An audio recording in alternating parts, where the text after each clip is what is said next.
Listen to The Astonishing Junk Drawer exclusively at patreon.com/astonishinglegends. I don't think people are taking time off work to hit this. You sent me some video of you dancing around the kitchen. It was amazing.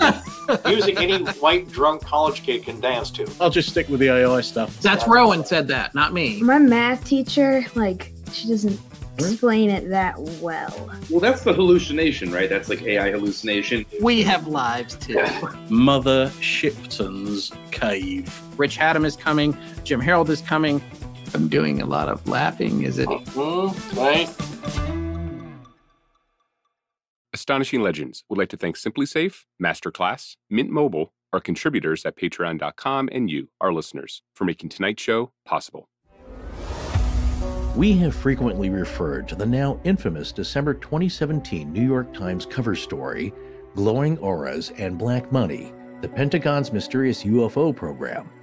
It led us to publish a two-part series in January of 2018 called Imminent Disclosure. At the time, the now widely familiar term UAP hadn't been prominently used for decades. When we called those episodes Imminent Disclosure, we knew well enough to put a question mark at the end because we weren't sure what would happen next, but we understood a front-page story in the New York Times felt like a paradigm shift. It's been over 5.5 years since then, and a lot of astonishing UAP information has come out in that time.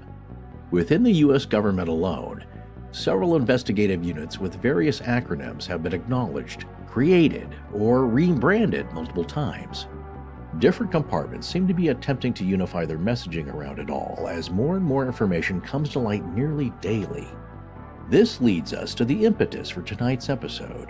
That 2017 New York Times article was written by Helene Cooper, Ralph Blumenthal, and Leslie Kean. On June 5th, 2023, Kean and Blumenthal published another paradigm-shifting piece of journalism about a former intelligence official named Dave Grush. Grush is a veteran of the National Geospatial Intelligence Agency, or NGA, and the National Reconnaissance Office, or NRO. In his capacity with the NRO, he was a representative to the Unidentified Aerial Phenomena Task Force, or UAPTF, from 2019 to 2021. And from late 2021 to July 2022, he was the NGA's co-lead for UAP analysis and their representative to the UAP task force. The article Kean and Blumenthal published this past June 5th was titled, "Intelligence Officials Say U.S. Has Retrieved Craft of Non-Human Origin." This story was broken by a website called The Debrief, which can be found at thedebrief.org. The Debrief is an independent news site founded to promote rigorous reporting on frontier technology, future science, the world of defense, and knowledge on the periphery of human understanding. It also happens to have been co-founded by a close friend and colleague of ours, Micah Hanks. Thanks to Micah, we were able to get connected with Ralph Blumenthal about this latest article, and tonight you'll hear directly from Mr. Blumenthal about how it got published. After that, we'll sit down with Micah, the editor-in-chief at The Debrief, as well as Chrissy Newton, the head of media relations there, and a longtime podcaster herself, for more discussion about the bigger picture.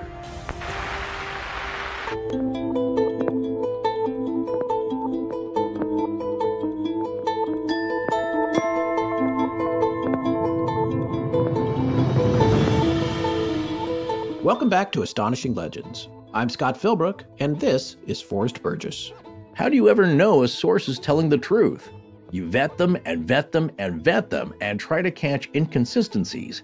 We're convinced he's the real thing. Ralph Blumenthal on Dave Grush. Join us tonight for an in-depth look at the breaking story that the United States has retrieved craft of non-human origin.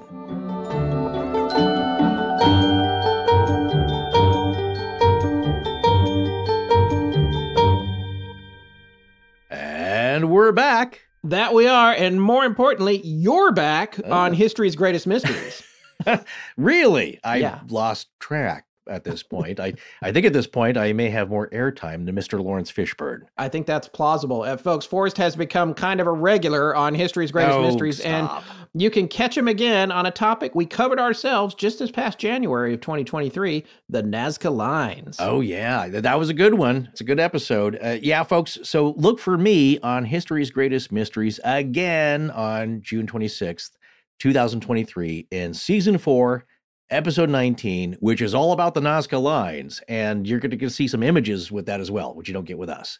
Yes, very exciting. I got a couple of other quick points of news tonight before we dive in. Firstly, Small Town Monsters has made it official. Monster Fest 2 is happening next year, and we're definitely going to try and make it and bring more bail money. So if you missed that this year, now you have a whole year to figure it out. Oh, I'm not sure I'm going to have been recovered by then even.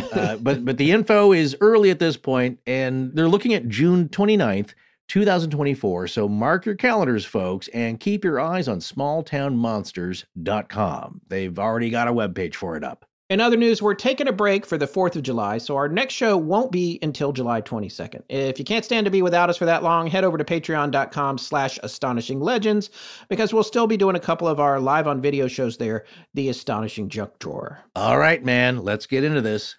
So we've set this up pretty well. Longtime listeners will know our history on this angle of the UAP topic, but you don't need that backstory to absorb the weight of this latest story about the United States allegedly capturing and even reverse engineering craft of non-human origin for some time now, decades. Yeah, I can't think of a larger story with more impact for the human race at this moment, but we have a link to the original story we're referring to tonight, which can be found at thedebrief.org. So go there to read it, folks. And that's the best place to start, frankly, because it's now been picked up by every other major mainstream media outlet there is.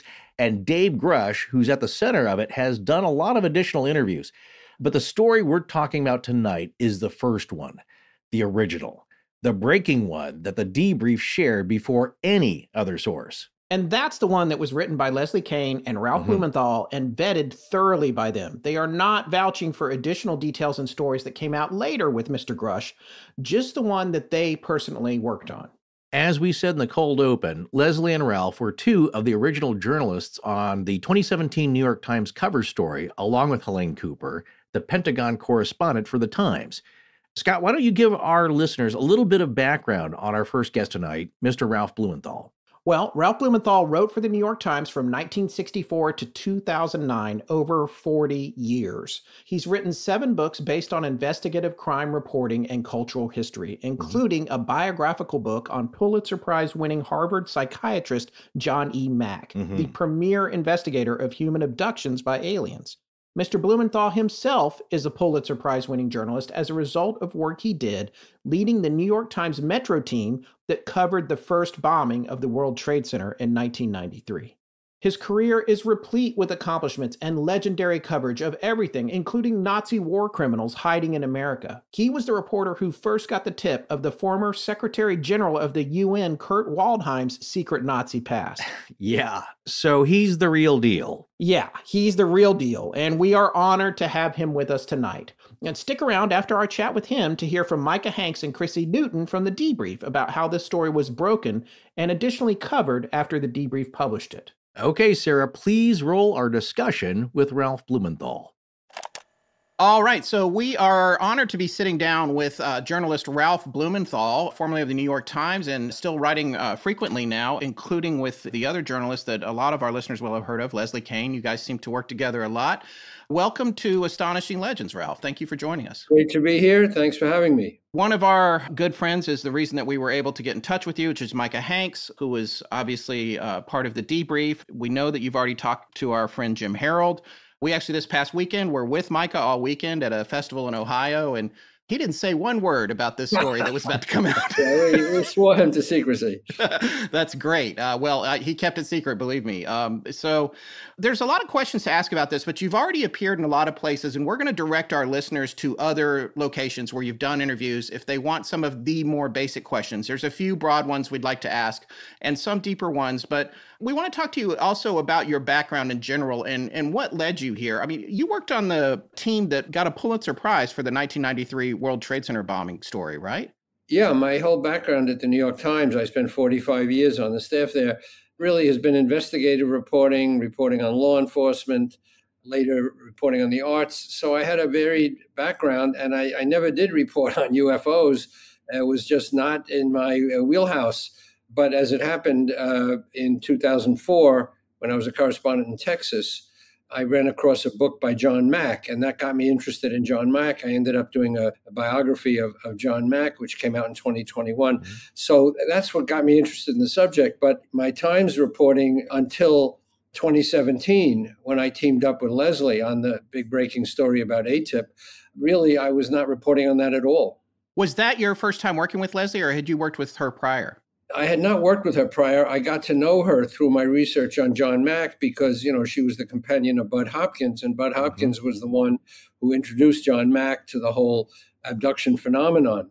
So I had gotten to know Leslie in that respect, but the Times article in 2017 was the first time we'd worked together. Yeah, and that article, that was earth-shattering for the UFO community. And to be clear, on our show, we talk about all kinds of things. UFO is a component of it. There's other folks that are absolutely dedicated to it. But we still, when that article came out, we did a special episode of the show. We titled it Imminent Disclosure, ? And we talked about it. I have a copy of it here. And my friend Ryan Sprague, he took the other one that I bought for my co-host. He took it from us because he wanted it so bad. He couldn't find one anywhere. But what about the path on that story, that front page story? How, when you guys were sussing that out and presenting it to the Times, what was that process like for the editorial board of the Times in that? Yeah, well, that was interesting. I had been a staff reporter for the Times until 2009. And then I left the staff. I basically retired from full-time work at the Times. I still continued to contribute to the paper and freelance and teach and do other things, work on my John Mack book. So Leslie came to me one day in 2017, and she told me she'd been to this amazing meeting in Washington with intelligence people and had heard that the Pentagon had a secret unit to investigate UFOs, UAP as they came to call it. And that Lou Elizondo, the head of it, had just submitted a letter of resignation because he hadn't gotten sufficient support inside the Pentagon. So there was an element of intrigue there. But the fact that the Pentagon was investigating UFOs was something new. Supposedly they were out of the UFO business with Blue Book at the end of 1969. They said there was nothing to see here, Right. They left 701 cases on the table, but they said there was nothing to it. But of course there was, and Leslie found out that there'd been this unit set up, which we called ATIP. It started under OSIP about 2007 with $22 million from Harry Reid, black money, secret, and she found out about it. So we came to the Times to answer your question more directly. I approached the editors and said, we have this sensational story about a secret, arm of the Pentagon. I didn't go into a lot of details because I wanted to know first whether it was something that would generally interest them, and it was. And we had very little trouble getting that story into the paper. It was carefully vetted, but we had all the documentation. I want to emphasize that because, like this story later that we just did, it was all on the record. There were no background source. There were no unnamed sources, no intrigue. We had the documents. We had the pictures of the people involved. So that's the way we like to report. There's too much, in this business. In this field of, undercover, not named background sources. And we think that's detrimental. So anyway, once we came to the Times with all that information, it was easy getting it into the paper. They did a lot of due diligence themselves and, checked us and wanted to see our information. But the story got in easily on page one, and with Helene Cooper, I should say. Leslie Yes. and I and the Times Pentagon correspondent worked together. She had very good sources, Helene. Yeah, we were very happy with how that worked out. Was there at any point during that process that you were mistreated or laughed at, or any behind the back or jokes, or when you walked in? And, yeah, that's what I wonder what that was really like. Helene in particular, because she worked in the Washington bureau, she was the Pentagon correspondent, and she told us that colleagues would hum things when she walked by. Da, da, da, da, da, da, da. Yeah, and the X-Files theme, I imagine. Yeah, they made fun of her, but you know what she told us? When she put up the videos that we got showing encounters between the Navy pilots and these objects, videos that we released with our big story, she said everybody clustered around her desk and they were like speechless, because these videos really are breathtaking. Yeah. And I mean, you can hear the voices, they've been everywhere since then. They've been picked up widely, but you hear the voices of the Navy personnel just, gasping at these videos of the objects skipping over the water and spinning in space and all that. So when she put those up on her computer, everybody gathered around and oh my God. So, but we got some jokes too. Right. What's the general reaction now from your colleagues? It's hard to tell because there's some pushback. I mean, there's some skepticism out there. This field is very competitive. We're taking some shots from people who say, well, he didn't bring any physical hardware, to the table, and he didn't put his hands on a UFO himself and things like that. So, we're prepared to deal with that. We know we portrayed him. This is Dave Grush, the former intelligence official who came forward. So we believe we properly characterized his level of information, his bona fides. He didn't claim to do more than he said he did. Generally, we've gotten a very supportive reaction, I'd say, judging from the Twitter feeds we've seen. And a lot of people in the UFO field are glad this is coming out. They think we've moved the needle, advanced things. So I'd say generally the reaction has been very positive. For people that don't understand, which is, I think, a lot of the world, ourselves included, because we're armchair investigators with no training whatsoever. In terms of what goes into vetting somebody like Grush, what is that like for you guys as you're doing this story? How can people understand how sure you are of the information you present as it relates to him? Well, I mean, the first thing is that, you don't take anything any source says to you on its face value. You look for corroboration. So the first thing we did is we checked him out, and we found out that, first of all, he was willing to come out under his own name, which is very important. So he wasn't hiding who he was. And he had a very distinguished military record, which he showed us. I mean, he was a decorated officer in Afghanistan. He served with the National Geospatial Agency. He served with the National Reconnaissance Office.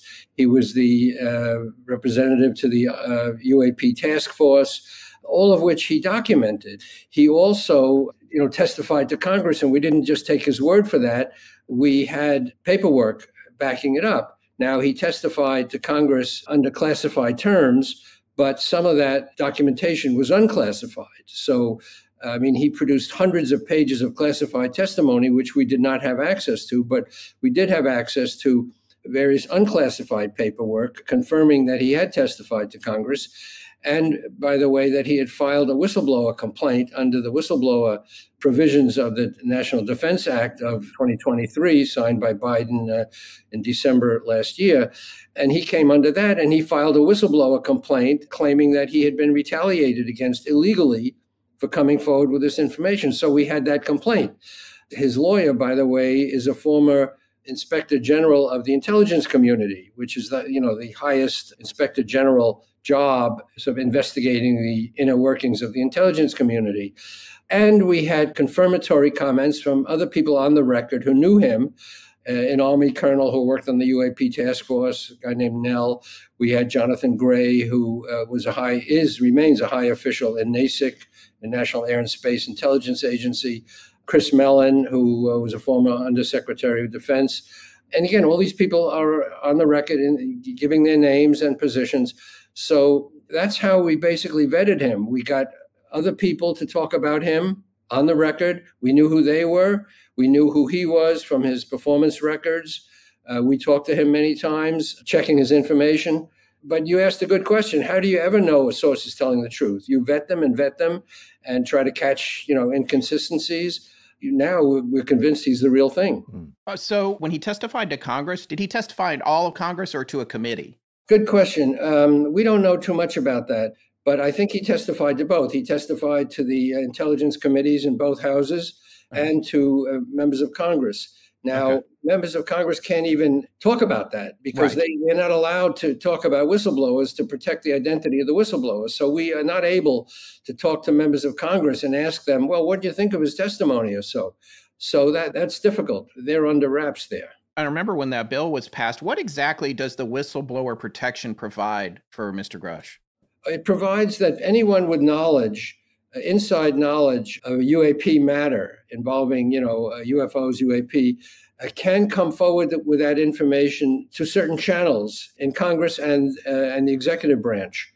It doesn't mean they can, go talk to the media and say whatever they want. It means that there's a pathway for them to disclose this information to relevant parties in the government without any retaliation. Right. It's very clear. And he claims in this filing that he was retaliated against. He suffered reprisals. We don't go into a lot of detail on that because it's not safe for him to talk too much about that. But he was threatened. He had some of his clearances revoked. He suffered some, personal attacks at home, and not physical necessarily, but other kinds of reprisals. Very uncomfortable for him and illegal under the statute. And we had that documentation because parts of the complaint that we got were unclassified. So we were allowed to talk about that. By the way, I should say also that before he talked to us on the record, he went to the Pentagon's Office of Pre-Publication Clearance and Review and said, I want to tell these reporters this, this, and this. Does it violate any national security guidelines? Am I talking about anything classified here? And he told them what he was going to tell us. And they cleared it. They said, no, this doesn't violate any national security guidelines, and you're free to say that. Now, they didn't say you're telling the truth. They didn't offer their own opinion of whether it was a good idea or not a good idea or what. All they said was, you are free as a citizen to tell this to whoever you want, the reporters who asked you. So we had that. And we think that strengthened our eventual story in the debrief because it showed that the government was aware of what he intended to say and did not object. Do you think that some of this harassment that he's been facing is coming from high-level officials who may themselves be looking at jail time? That's a good question. We don't know where it's coming from, just by the nature of it. But we do know that inside the government, the government doesn't speak with one voice on this issue. There are different pockets resistant to more disclosure. Lou Elizondo faced this when he was, the head of ATIP. He talked about how he was thwarted and blocked and had up to the point where he had to resign because he felt he couldn't do his job. There are some strange pockets inside the Pentagon and the government that exert some power when it comes to this issue, but it's very shadowy and we don't know very much about it. Well, and that brings me to a question. You have to forgive me. It's a slightly fringy question. We're trying to stay more or less on topic with you about that kind of thing. But are you familiar with the book Skinwalkers at the Pentagon? Very much so. We've had George Knapp on our show in the past. So that book, for our listeners, by Knapp and Colin Kelleher and James T. Lukatsky, they talk about particular, factions or groups of people inside the Pentagon that seem to push back on this kind of thing out of religious beliefs connected to demonology and other things that, like high-level officials that are stopping things on those grounds. I would have never thought to ask you about that, but you seem to allude to that in your talk with our colleague, Jim Harold. Do you know anything more about that kind of pushback happening? Well, I know it concerned Lou Elizondo when, he complained about the way he was thwarted. I just have heard the stories that I guess you're alluding to, that there are people in the government who are opposed to the research into UFOs as demonic. They have a certain clout and they could be part of it. I don't know really enough, and I wouldn't know enough about who's behind these things and where this may come from. But that characterization of some of this opposition as fundamentalist or so has come up before. Do you get the feeling that this is a large group of people or a small group of high-powered people? I would say small, yeah. Because this whole thing is compartmented. I mean, right. The knowledge of these programs is very small and it's stovepiped so that there are just individual channels that have knowledge of these operations. And it's not something widely known in the government. So as a matter of fact, it's perfectly understandable that certain officials say, I have no knowledge of this, or this agency, as the Pentagon recently put out, said Arrow has no knowledge of these recovery operations of UAP. So you have to read these statements very carefully, because what they're saying is that this particular agency wasn't doing that or didn't know that. But that doesn't mean that nobody there knows about it. It's very carefully concealed through very many layers Compartmentalization. confidentiality in classified operations. It's really a core secret of the government. It's very, very well protected, and it's not only in the government; it's in private contractors' hands in some cases, and they are not amenable to FOIA requests, which is the reason some of this program has been handed off to them.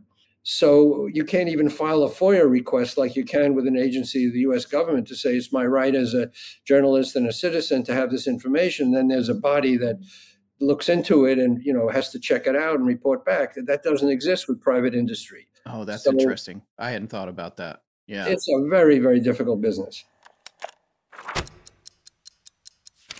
So, Mr. Scott, what's one of the most important rules for home security while away from your place? Well, don't post or tell anyone that you're going to be out of town before or while you're actually out of town. And we didn't exactly follow that rule. No, we did not. However, we had zero worries because we had something watching our backs and our residences while we were gone, and that something was Simply Safe. Absolutely. Listen, if you've listened to the show before, you've probably heard us talk about Simply Safe. How could you not at this point? You know they were named Best Home Security of 2023 by U.S. News and World Report, so they're probably resting on their laurels, right? No, they are definitely not. They're always innovating, always working on the next thing to help keep you and your loved ones safe 24/7. Like their new 2-in-1 smoke and CO detector. It's next generation hazard detection that distinguishes between fire and cooking smoke, so your home is protected and you get fewer false alarms. I was just saying on our Drunk Drawer episode how if I make toast, the smoke detector that came with my apartment goes off. It's super annoying and I believe creates a cry wolf reaction from the neighbors. But that's the point. You don't want to rely on old tech or apathetic neighbors. Simply Safe's new smoke and CO detector sensor joins their comprehensive suite of advanced security cameras, sensors, and hazard detectors for seamless whole home monitoring. And with Simply Safe's 24/7 professional monitoring service, trained agents stand ready to respond in an emergency, dispatching police, firefighters, or EMTs to your door, even if you're away or can't be reached. Monitoring service costs just under $1 a day. And one of the things I love most about it is Simply Safe is easy to set up yourself because I want to be the one in control of it. Or you can have a certified technician install it for you if you like. And there's no reason to wait. With financing through a firm, you can secure your home today and pay over time in installments that fit your budget. Yeah, home security is not something you wait on. Right now, get 20% off your new system when you sign up for interactive monitoring. Visit simplysafe.com/AL. That's simplysafe.com/AL. There's no safe like Simply Safe. Folks, you don't have to listen to our series on the missing 411 to know that the National Park System has a ton of amazing stories. And they don't all have to be paranormal either. Oh no, there's plenty of high strangeness in the park system. But there's also just the hardship of survival in the wild. Well, we have an excellent podcast to recommend for you, especially if you have a love for the macabre and the outdoors. National Park After Dark is the show for you. You know what? People from all over the world are visiting national parks in record numbers, and for good reason. It's an amazing experience. I've been to tons of them myself. These places are brimming with beauty and inspire reconnection with our wild world. But with more and more people entering our parks, more and more of them never leave. Just this past May, National Park After Dark did an episode called Trail Tales 29, which is so cool. For these Trail Tales episodes, their listeners send strange stories into them for them to read on the air. If you've enjoyed our listener stories or Jim Harold's Campfire, this is a great place to start listening to National Park After Dark. These stories are freaky, including one where people stumbled across what looked like the remnants of a ritual sacrifice in the woods. Nope. That is freaky. Join hosts Cassie and Danielle every Monday as they enter a new park to explore its beauty and its darkness. Our national parks hold tales of murder, animal attacks, fatal accidents, miraculous survival, and so much more. Check out National Park After Dark, created for morbid outdoor enthusiasts wherever you listen to podcasts. And remember to enjoy the view, but watch your back. I'm Heather Olson, and this is Astonishing Legends. Let's get back to the show. This presupposes, I guess, that this core group, as you say, somebody or group of people has to be behind this, and it has to be, at this point, generational. Is at the core of this, is this military or is there a political faction? Because, of course, with politics and politicians, you should be elected officials. They rotate in and out. What do you think is, and this is probably speculation on your point. I don't think it's political. Yeah. I just don't know. I mean, Yeah. it's much too advanced for me. It's much too classified to penetrate. But these are secrets, when you think of it, that have been protected since the atomic age, since World War II and before. Somebody, some group of people in the government through multiple generations are protecting these secrets. But I reiterate, these are protected through impenetrable layers of secrecy, because otherwise it would have come out before. And I don't need to add that over the years, the government has put out disinformation. Not only has it withheld information, but it's put out disinformation that has thrown people off the track and altered documents that have emerged. So you don't even know when you're looking at a document whether it's an authentic document or not. And they have stigmatized the entire field that people who report these things are mentally unbalanced or have a motive. This field has been so overlaid with disinformation, misinformation, stigma. It's a wonder that we've arrived at the level of knowledge that we have today, which is still very minimal, but it's amazing how this has been protected over the years. Well, and to your point on that, you have said in other interviews, and I think maybe our listeners should hear it from you, what do you think of conspiracy theories and conspiracies and the idea that you're being manipulated or Grush is being manipulated and that kind of thing? Yeah, you hear that a lot, I think, by people who don't really know. But I can tell you from 45 years at the New York Times that I do not believe that secrets are conspiratorially leaked out or manipulated to the point where everybody has agreed on this story in advance. To put it in more immediate terms, that we were spoon-fed this information, for a particular outcome. I know how these stories that we have done emerged. They weren't spoon-fed to us or handed to us. We had to dig them out, through a lot of hard work and different sources, and people went back and forth. It was very difficult. There was nothing to suggest that this was any kind of coordinated effort. And I know that's one of the conspiracy theories out there, that this is, part of some masterminded disclosure program. I just don't believe it. I know how these stories emerged, and they were not pre-programmed in any way that we could identify. We dug the information out, and through some missteps and all kinds of things. So I don't subscribe to this conspiracy thing at all. Those two terms you put out there, misinformation and disinformation, get bandied about a lot. And I don't think people really, they just labeled it as a very broad label. Can you give us an example of something that you've come across that you really believe is purposeful misdirection, subterfuge, misinformation? I can. I'm not going to go into detail, but at one point, Leslie and I came up with a document that seemed to be a very dramatic government UFO document. And we checked it out through a lot of sources. It had all the right markings, it seemed very authentic.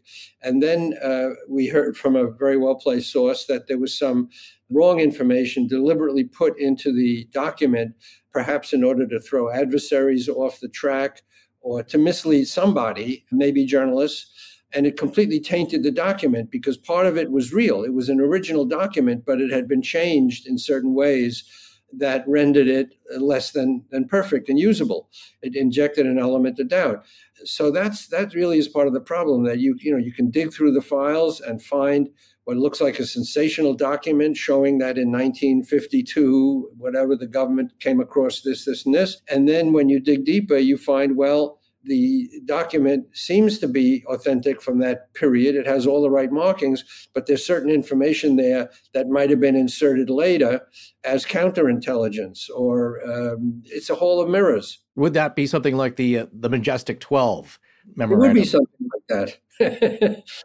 I had read an article earlier today as we were trying to do some research before talking to you. It was written by somebody named Michael Schellenberger. I read it on Substack. And one of the things that he had said in his article that I thought was interesting was that AARO operates under Title 10 authority, whereas the parts of the government that are protecting this information are Title 50, and that it's a much higher level of security. And Title 50 essentially kind of looks down on and stonewalls any Title 10 situation. So that's one of the reasons that the information doesn't change hands. AARO being Title 10, which I'd looked up, it says of the United States Code outlines the role of armed forces, provides the legal basis for the roles, missions, and organization of each of the services as well as the Department of Defense. Whereas Title 50 says this outlines the role of war and national defense in the U.S. Code. So you could see where, if that's where this information is, most of this stuff that you and Leslie and Helene were onto, that stuff, if that's all Title 50, you could see where Sean Kirkpatrick would go and sit down and say, hey, we have no knowledge of this, and right, maybe not even be aware that he's being stonewalled.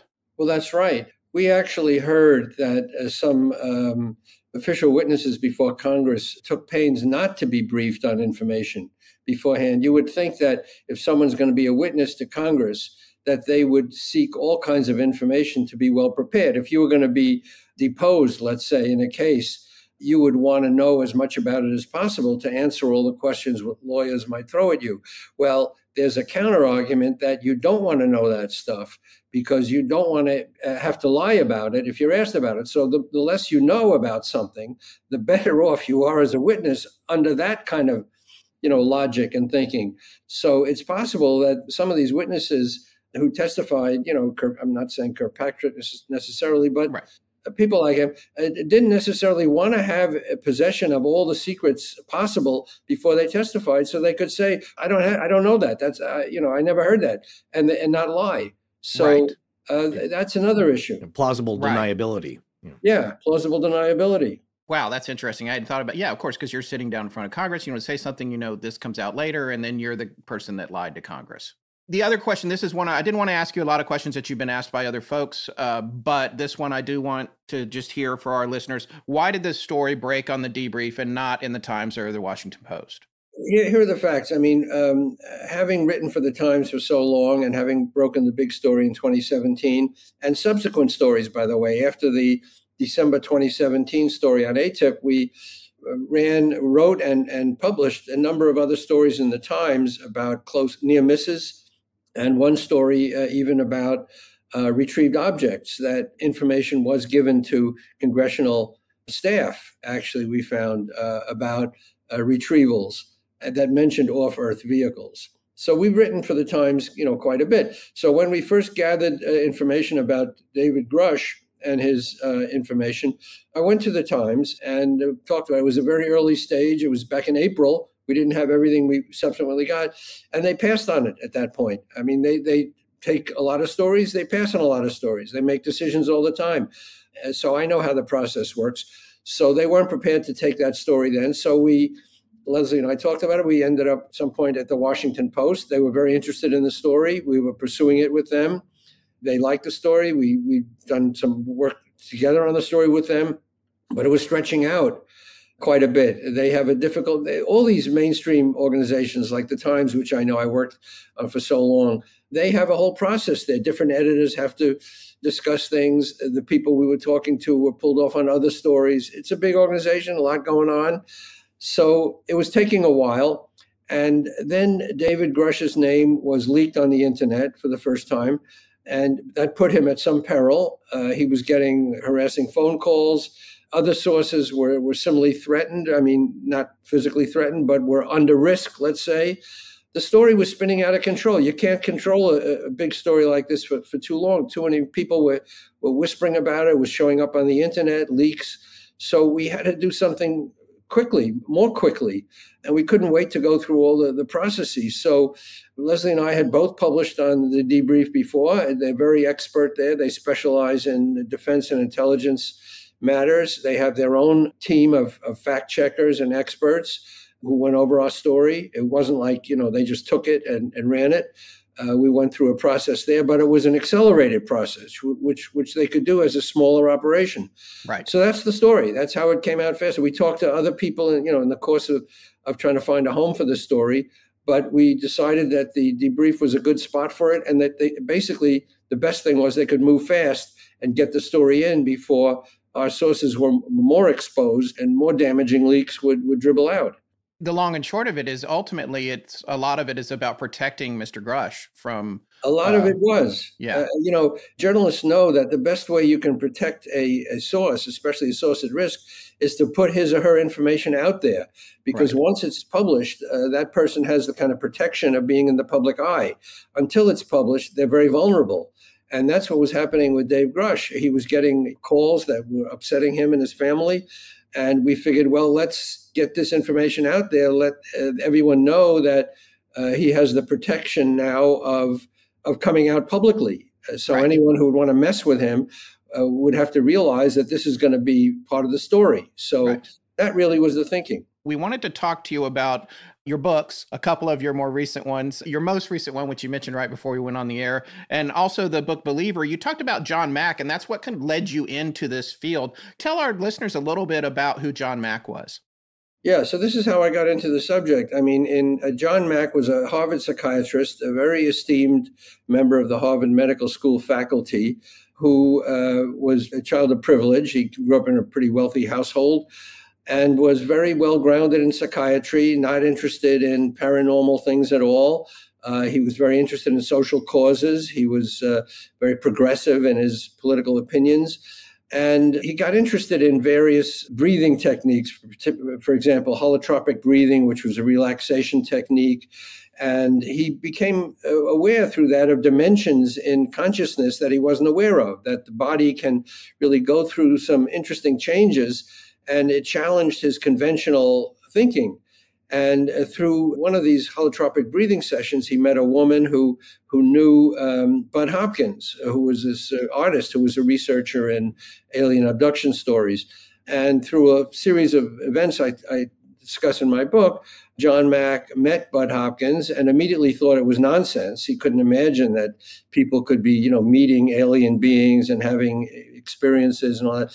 But he looked at the letters that Bud Hopkins had received and investigated it on his own, John Mack did, and met some of these people. And he found, to his astonishment, that these were perfectly normal people from all walks of life, young, old, men, women, professionals, blue collar, intellectuals, police officers, across the gamut, who had these unexplainable experiences, seeing a UFO and then feeling that they were encountering alien beings and being beamed into their spacecraft and all these things, and told these experiences in a way that John Mack, a psychiatrist, took to be authentic. I mean, he specializes in understanding people's mental processes. And if someone is lying to him or fabricating a story or telling a tale, as he said later, he would detect that. But these people were crying and screaming and, reliving these terrible experiences, as they said. So anyway, he became what I call, with quote marks, a believer.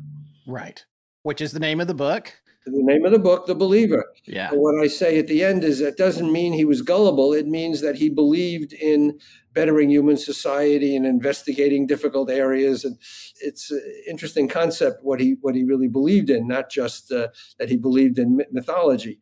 Anyway, he ended his life, unfortunately, run down in London by a drunk driver, and at a time when he was expanding his research into other paranormal areas like life after death, survival of consciousness, crop circles. He got interested in a lot of things because he realized that UFOs weren't the only mystery around, that there are a lot of things that are very mysterious, ghost stories, the Holy Grail legend. He really became very diverse in his interests.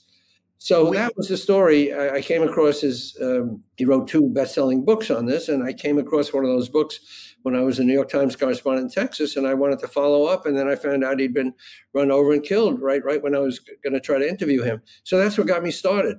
I got access to his papers. He kept great journals. He kept tapes of all his sessions, his own therapy, because psychiatrists have to go through their own analysis. So I had a real window into his development, and I found him to be a very credible, again, like Dave Grush, a very credible source of information who was confronted with a mystery. And he never penetrated that mystery, by the way, nor has anyone figured out what this is all about. But he was intrigued by it. And I found that, enthralling. So that's how that book came to be. before you crossed paths with Mack's legacy and the work that you started doing on that, you were not necessarily a believer yourself in these kinds of things. I was not. John Mack said he had never encountered a UFO, and neither did I. So I didn't come out of that world. It was not one of the things that interested me. I read science fiction as a kid, but everybody did after, when I grew up at that period of post-war, life. It was very popular. But I wouldn't say that was any of my interest. I was a New York Times reporter. I did investigative reporting on criminal justice, Nazi war criminals, the First World Trade Center attack, all kinds of things that were very firmly grounded on planet Earth. So I didn't spend much time thinking about, UFOs. We had only just recently been set up to cross paths with you, thanks to mutual contact, Micah Hanks. But I got your book and started it a few days ago. I confess I'm only about 30% into it, but I'm loving it. I can't wait to finish it. I love the references to Charles Fort, the other information there. The funny thing is, we've been doing our podcast for almost 8.5 years now, and we've covered all gamut of things. We've got 200 and you'll be in our 261st episode, actually.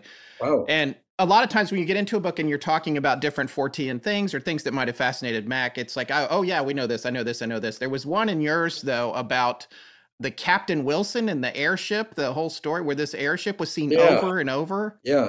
I hadn't heard that. I thought that was amazing. Just when you think you've heard everything in the UFO business, you come across a story that blows everything out of the water because it's so, this is what Whitley Strieber talks about all the time, that this field is so replete with wild stories. And what you're referring to are the sightings of aircraft before aircraft were invented. Right. So, go figure. The heavier than air flight started with the Wright brothers in 1903. But back in the 1890s, people were talking about airships landing and strange creatures coming out and asking for water. And, that's a through line and a motif that we come across a lot in this and in trying to figure out what's going on, and that it seems some aspect of this is that the sightings and the craft and whatever was retrieved kind of matches the era of human experience during that time. Do you think there's anything to that? Yeah. People describe these things in terms sort of related to the era. In the Bible, they talk about a fiery chariot in the sky because that's what people related to. They didn't talk about, oval Tic Tacs, in the Bible. Right. So people reference it in terms of their own frame of reference, what they used to. So that is interesting. But it's throughout history, as Jacques Vallée has pointed out, that these encounters go back through to ancient times, and they're in annals of various literatures, the Indian subcontinent, Native Americans, all over. And the phenomenon is all over. It's not, people say, well, why is this just happening in America? It's not just happening in America. It's all over the world. We might have the most aggressive media that write it up, but if you look at the newspapers of the time in countries around the world, there are these stories going around. And again, I want to emphasize, these are mysteries. We don't know the answer. Oh, by the way, you mentioned my last book. I should say that the very last book I did with my wife, which is a nonfiction children's book, picture book on UFOs, strictly factual, just on the UFO phenomenon, illustrated by a very good artist. That's the last book I did. And it's a children's book because we want to let families know that this is a subject that they can talk about factually, without sensationalism, without speculation, no aliens. We don't know about that. It's just objects that have been seen, recorded by the Navy. No one knows what they are, why they're here, except that they do seem to physically exist. And that one is called UFOs with OHS. UFO. Okay. We love UFOs. The title. It's but I think right. It's talking for myself is it's something I think that is very important because one, this could be a reality that the present children will have to deal with and will be part of their world perhaps and inform everything they know about the world. And in relation to that, do you think it is meant to erase some fear or put some fears at rest that, here's a reality. You're going to have to deal with it. And the less afraid you are of it, the better we will be equipped to talk about this and deal with it going forward. Yeah, we're hoping that it gives a grounding for families to talk about this. Also, kids see a lot of stuff on TV and they hear stuff talked about and they get misconceptions, especially in cartoons and things like that. And there's still a lot of ridicule around the subject. They make fun of it all the time. So kids do not have a factual basis, really, for understanding this. And parents don't either. Families who are not exposed to this subject may be uncomfortable with it. Children asking questions, they don't know how to answer these questions. I mean, nobody knows how to approach this subject. So we thought we would offer a very basic narrative line. I mean, we tell the story about two boys a real case, actually, which grew out of my John Mack book, two boys who saw a UFO from a tennis court in Florida years ago, and they didn't know what to make of it. And adults playing tennis next to them, they didn't know what to make of it, but they all saw the same thing. Right. So that's how we start the book. But we hope to give families and children some factual basis for dealing with this subject, just to give them an entry point to talk about it that's not frightening and that's not sensational. Speaking of the adults, supposedly, that fear is really hampering a lot of this and muddying the waters, and just a negative aspect of this search here. And that fear is keeping, a lot of this under wraps, or it's just not the healthiest way to deal with this. Well, fear is definitely a factor here, and probably properly so, because this is a very frightening phenomenon in many ways. It doesn't fit into the normal framework of reality that we understand. So that's one of obviously the troubling aspects of this, is that no one knows how to deal with it. People are afraid even to discuss it among themselves or with their family members for fear of being called mentally unbalanced or being ridiculed. No one knows what they've really seen afterwards. And, another part of this is interesting is, why do some people have this experience and other people don't? Right. That's part of the mystery. People could be standing next to each other. One will see something and another won't. Or one will be sleeping, fast asleep, not even being able to be awakened, let's say. And the other has some kind of a out-of-body experience. That's another troubling aspect of this. So fear is definitely part of this phenomenon, and no one knows how to deal with that. Have you and or Leslie been experiencing any strange things since this story has posted, or it's all just been pretty normal, run-of-the-mill backlash? Right. I must say we try to be careful in terms of our communications, because reporters today have learned to communicate on secure communication, lines and things like that. So we take that seriously. But I can't say, John Mack used to joke that whenever he talked, the lights would go out or the slide projector would malfunction. But that happens anyway whenever you try to use technology. So as you guys know. Sure. Where do you think this story right now, where do you think it's headed next? Well, it looks like there's going to be some congressional hearings. That seems to be the latest development. Maybe more will develop in the next few weeks before, you go onto the air. But that's something to keep a watch on. I think basically Dave Grush threw down the gauntlet to Congress and said, and he told us, this is in our story, he said to Congress, you've been lied to. You've had information illegally withheld from you that you're entitled to.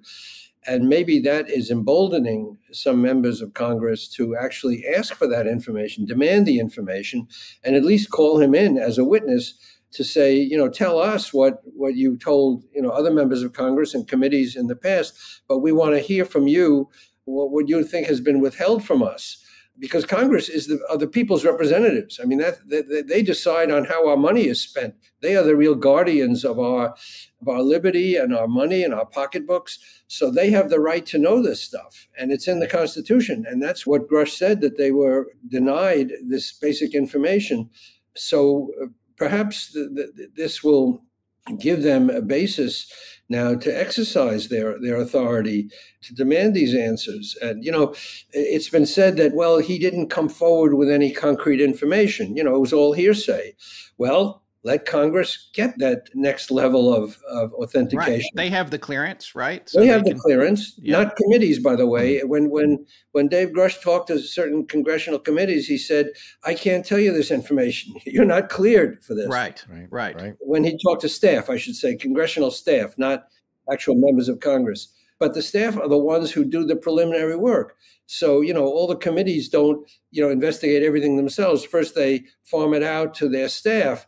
And Grush said to some staff members, hey, you don't have this clearance. I can't tell you this stuff. So now it's up to Congress themselves, members who do have the clearance, to get this information from him. And if he says he doesn't have the direct knowledge or the direct evidence, but he says he knows who does. Right. So Congress can go to them and say, okay, tell us who does. We'll get it from them. Mm-hmm. So they have the information and the tools to pursue this if they want to, as Chris Mellon said. But they have to make that decision that this is something that they want to do, that this is a Pandora's box that they want to open, which they should, in my opinion.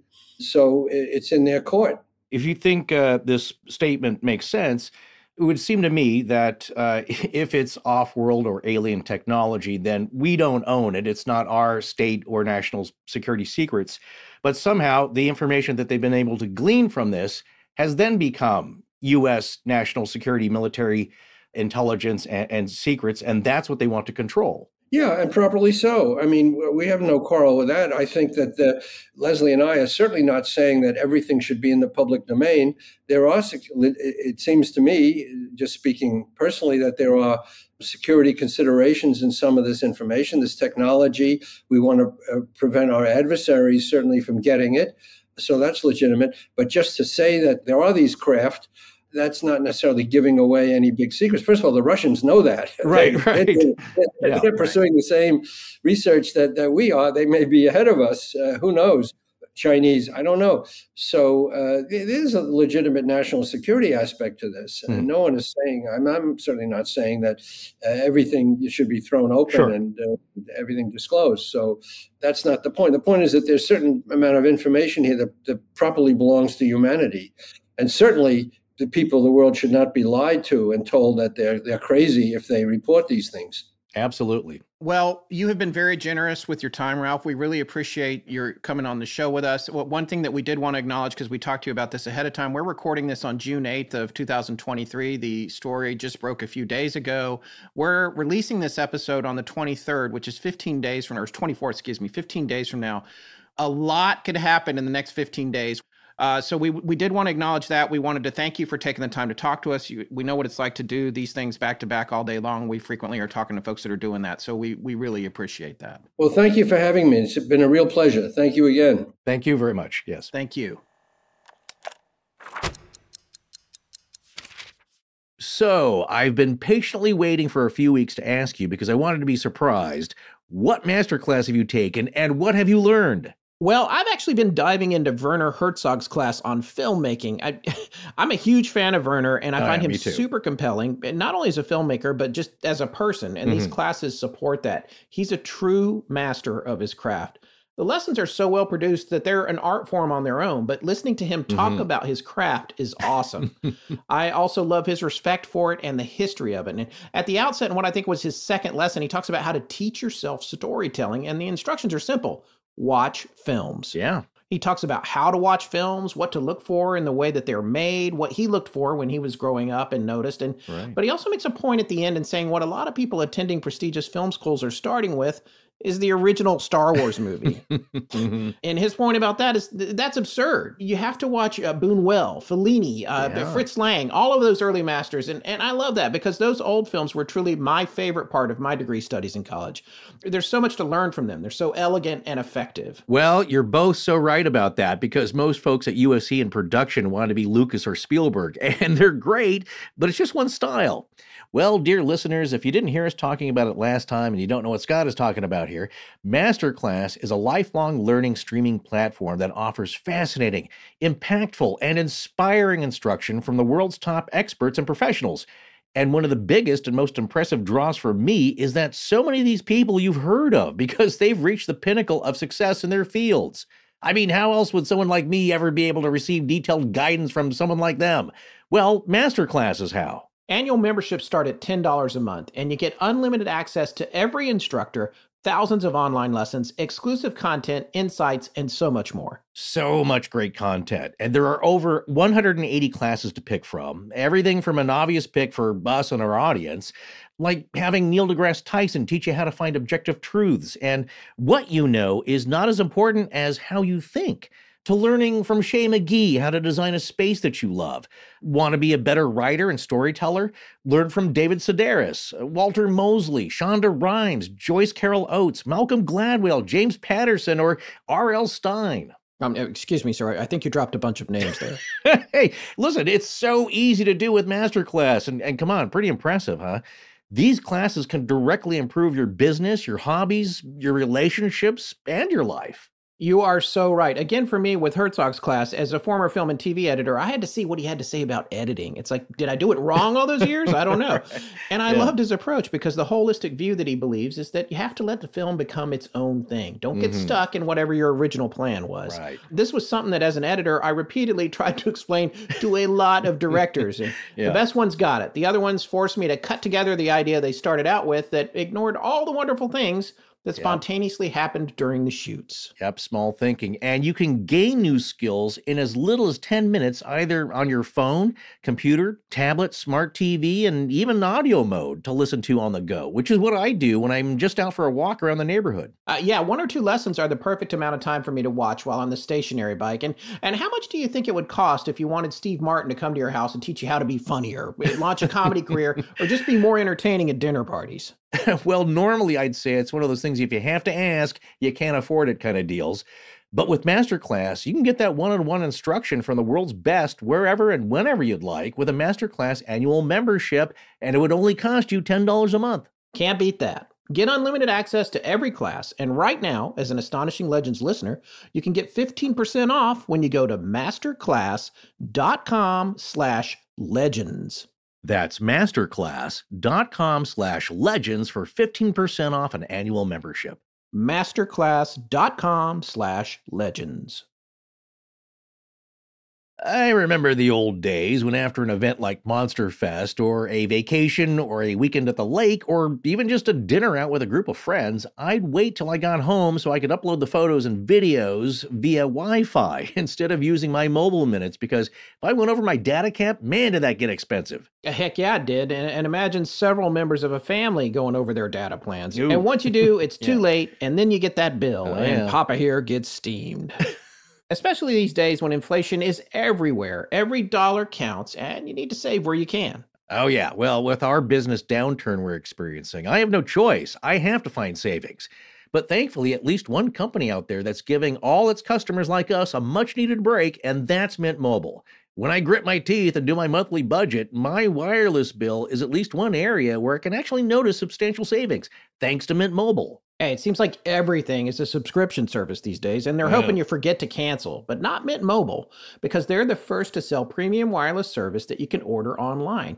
You can save a ton just sitting in your jammies at home, and with phone plans that start at just $15 a month. And you may ask yourself, how is this possible? This is not my old expensive limited plan.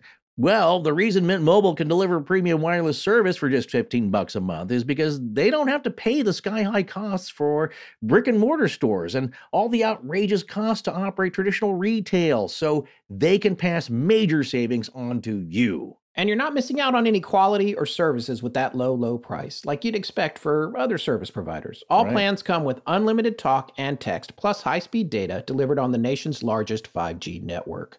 Use your own phone with any Mint Mobile plan and keep your same phone number along with all your existing contacts. So switch to Mint Mobile and get premium wireless service starting at just $15 a month, and give your budget some desperately needed relief already. To get your new wireless plan for just $15 a month and get the plan shipped to your door for free, go to mintmobile.com/AL. That's mintmobile.com/AL. Cut your wireless bill to $15 a month at mintmobile.com/AL. Hi, I'm Jenny Chang, co-founder of the Geek subscription box for Woman Fan Mail. You're listening to Astonishing Legends. Now back to the show. Okay, so thanks again to Ralph for spending so much time with us. As we said, we actually recorded that a little over 2 weeks ago, right after the story broke. We knew there might be some additional developments before this episode released, and we wanted to add a little more context to the big picture. So we asked Micah Hanks, the editor-in-chief at the Debrief, as well as Chrissy Newton, media relations and podcast host there, to join us. Yeah, we felt it would be a good idea to get even more background on how the story first came to light on the Debrief and discuss new developments that might have come forth in the ensuing days. So for folks that don't know, Micah Hanks is a writer, podcaster, creator, and co-founder of the Debrief, and also a really awesome guitar player. He covers science, technology, and futurism, and if you've been listening to our show for a while, you'll know him as a frequent guest of ours as well. And Chrissy Newton owns Vocab Communications, where she is an award-winning PR professional. She also co-hosts a podcast called Alt.Pop.Repeat about counterculture, subculture, and pop culture trends and movements. In addition to all of that, she produces and hosts an official Debrief podcast called Rebelliously Curious with Chrissy Newton, where she covers tech, science, defense, and UFOs. You can also find that show on the Debrief YouTube channel and website, and you can sometimes find her co-hosting the Somewhere in the Skies podcast, along with our friend and also Debrief contributor Ryan Sprague. I suddenly feel not that accomplished. Okay, Sarah, let's roll our discussion, if you will, with Micah and Chrissy. All right, folks, so that was our interview with Ralph Blumenthal, which was a real get for us. And the reason that we were able to make that happen is because we were able to reach out to an old friend of ours, Micah Hanks, who's been on the show a bunch of times. And Micah is now going to be joining us. And then we are also going to be joined by Chrissy Newton, both of whom are from the debrief.org, which broke this story. Chrissy, Micah, thank you so much for joining us. Hey, guys. Good to see you. Thanks for having us. Yeah, absolutely. It's great to see you. Folks that have been listening to Astonishing Legends for a while will, of course, remember Micah from being on frequently, including our Christmas specials and even playing the guitar. And Sasquatch, of course. Yes, that's right. And he is one of the co-founders of the Debrief. And we also have joining us Chrissy here, who is the media director at the Debrief. Chrissy Newton has been in podcasting a long time. She's also a video journalist, media expert, and contributor there. And she has her own public relations and communications company, Vocab Communications. On top of that, she hosts one of the Debrief's official podcasts, Rebelliously Curious, which is the show we heard the 45-minute definitive interview with Ralph Blumenthal and Leslie Kean about the Dave Grush story that we, too, just spoke to Ralph about. So we'll have a link to that show in the show notes. It's a great show. You guys should check it out and subscribe. And then, of course, Micah has his own show, Micah Hanks Show, among many other ones. We'll have links to all of those, but that's another great show. So anyway, it is so great to have you guys on. One of the reasons that we wanted to do this was because, Micah, we remember when you were talking about a new project that you were trying to get off the ground, and you were debating, I think, how much you really wanted to do it and how intense it was. And here we are, not so long after you got it started, and you guys had an amazing story break with this story with Ralph and Leslie.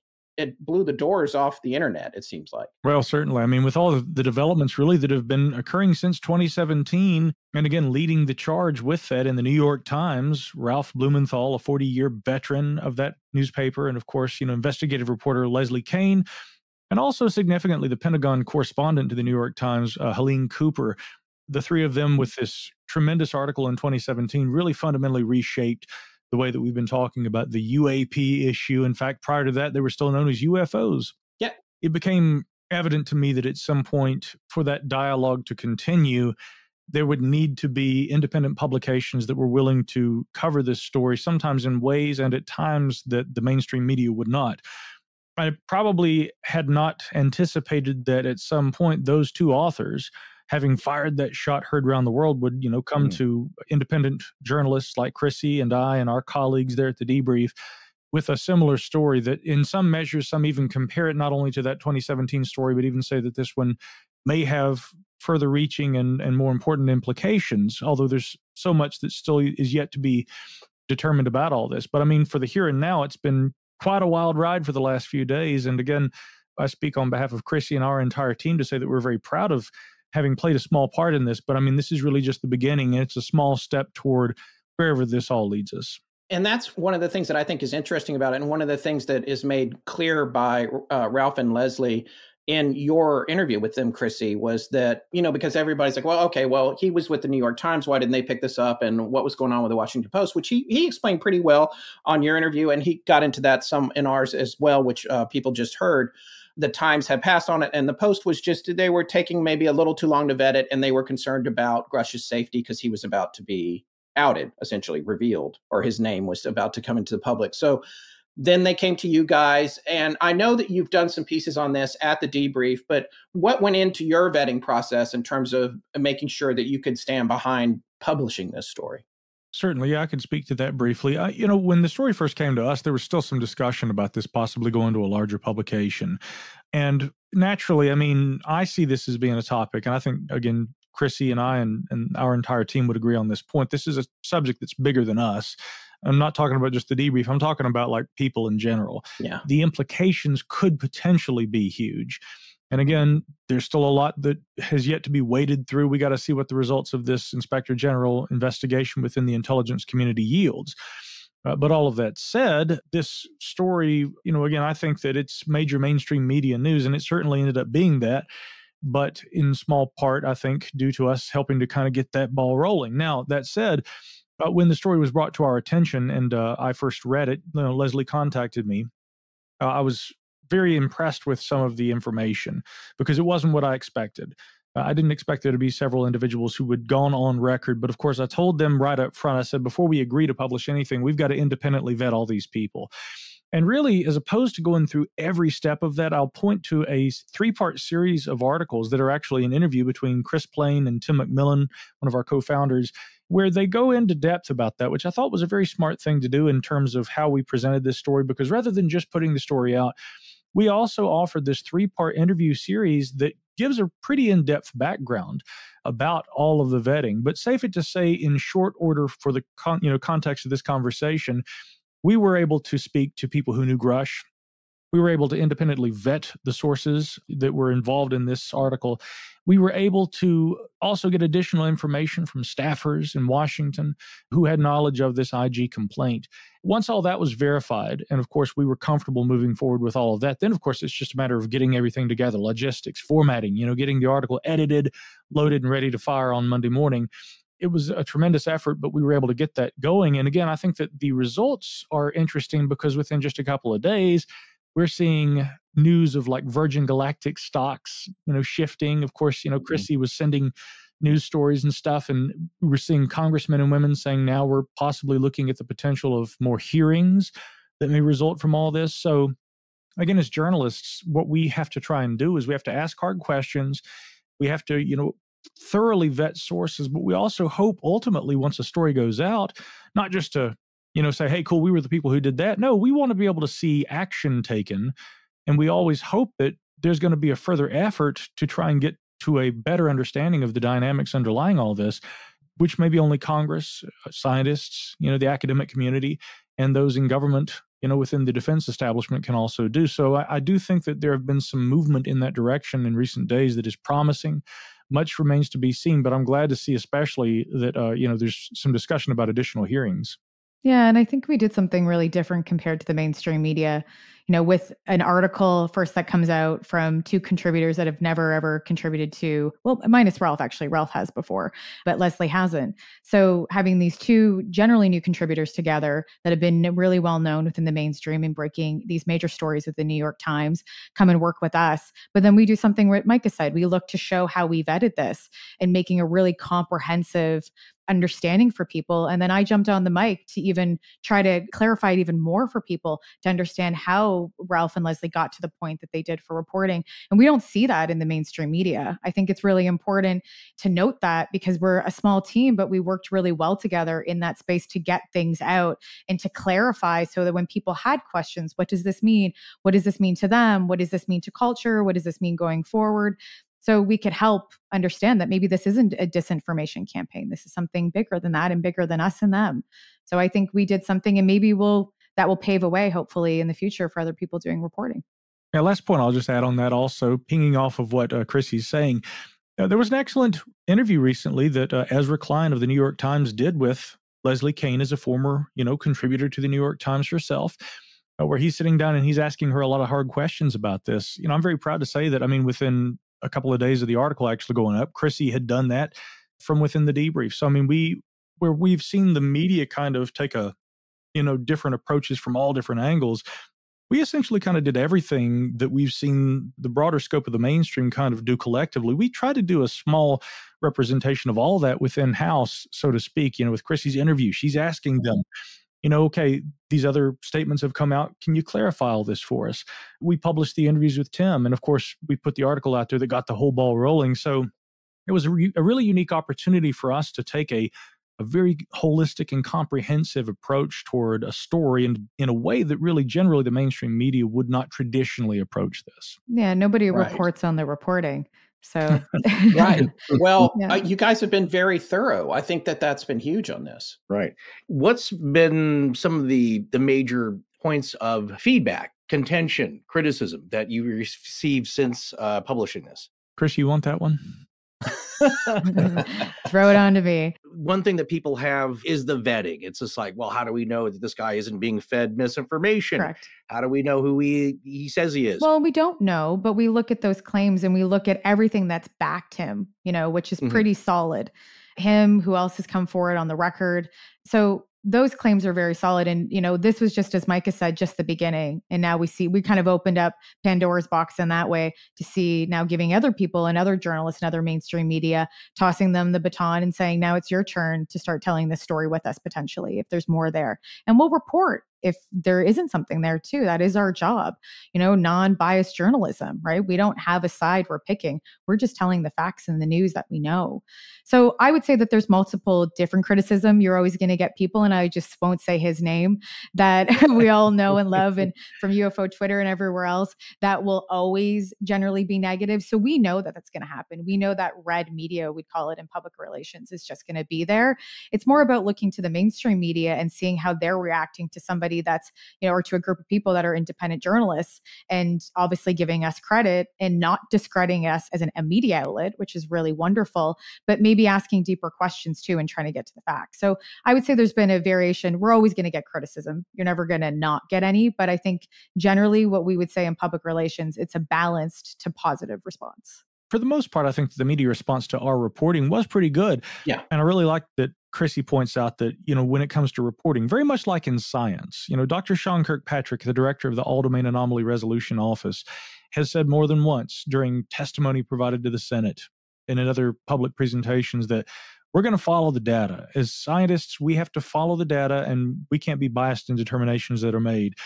Same goes for us with the media. We have to follow this story anywhere it goes. And reporting on the story as it is initially, presented to the public.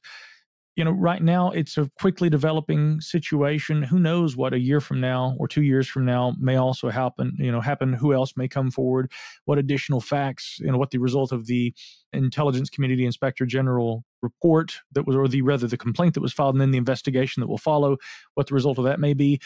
But again, as those developments happen, we will report on them. And very much like Dr. Kirkpatrick has said with science, we have to follow that wherever that goes. I was going to say, just go ahead and tell us who you're talking to. They've already called you, haven't they? Oh, yeah.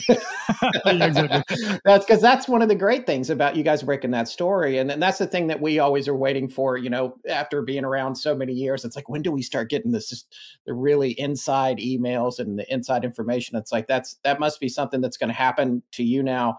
I think it's really interesting. And I think also, Chrissy, why don't you tell, for our listeners that aren't familiar with your show, I think it's important to have perspective on the kinds of things that you normally talk about. So what is the kind of material that you cover on Rebelliously Curious? It's not just about UFOs, right? Yeah, it's a spectrum of things, and science, technology, futurism, and yes, UFOs. So it's looking, I guess, from, we had Danny Sheehan that came on that was breaking down legislation and the UAP legislation that just happened recently. And what does that mean? So people have a better understanding of that. And there were so many questions in that, because let's be honest, legislation jargon is not easy to read. So I had to call a whole bunch of other people just to educate myself first so I could educate other people and ask proper questions. And then on the other side, I'm interviewing somebody from NASA about space farming, which is like now a love of mine. So I will always follow somebody that's doing space farming. I find it super interesting. And we would talk about that. We talk about China that's looking at, it did actually grow a plant for like, I believe a couple of days and ended up dying on the moon. So we talk about how they end up doing that. So it's a spectrum of all different things, but I wouldn't put UFOs in the space of, paranormal now. I look at as very different. That's why I classify it with us with science and technology, because we're moving that way. But it is, out of all of the topics, for sure, it's more of the fringe, they would say, but I don't come at it as a paranormal conversation. I come at it as more, hopefully, if people listen, as more of an academic conversation. That's what I think it's important for people to understand. And that's true of the debrief in general, from top to bottom. It's not just, it's this paranormal thing.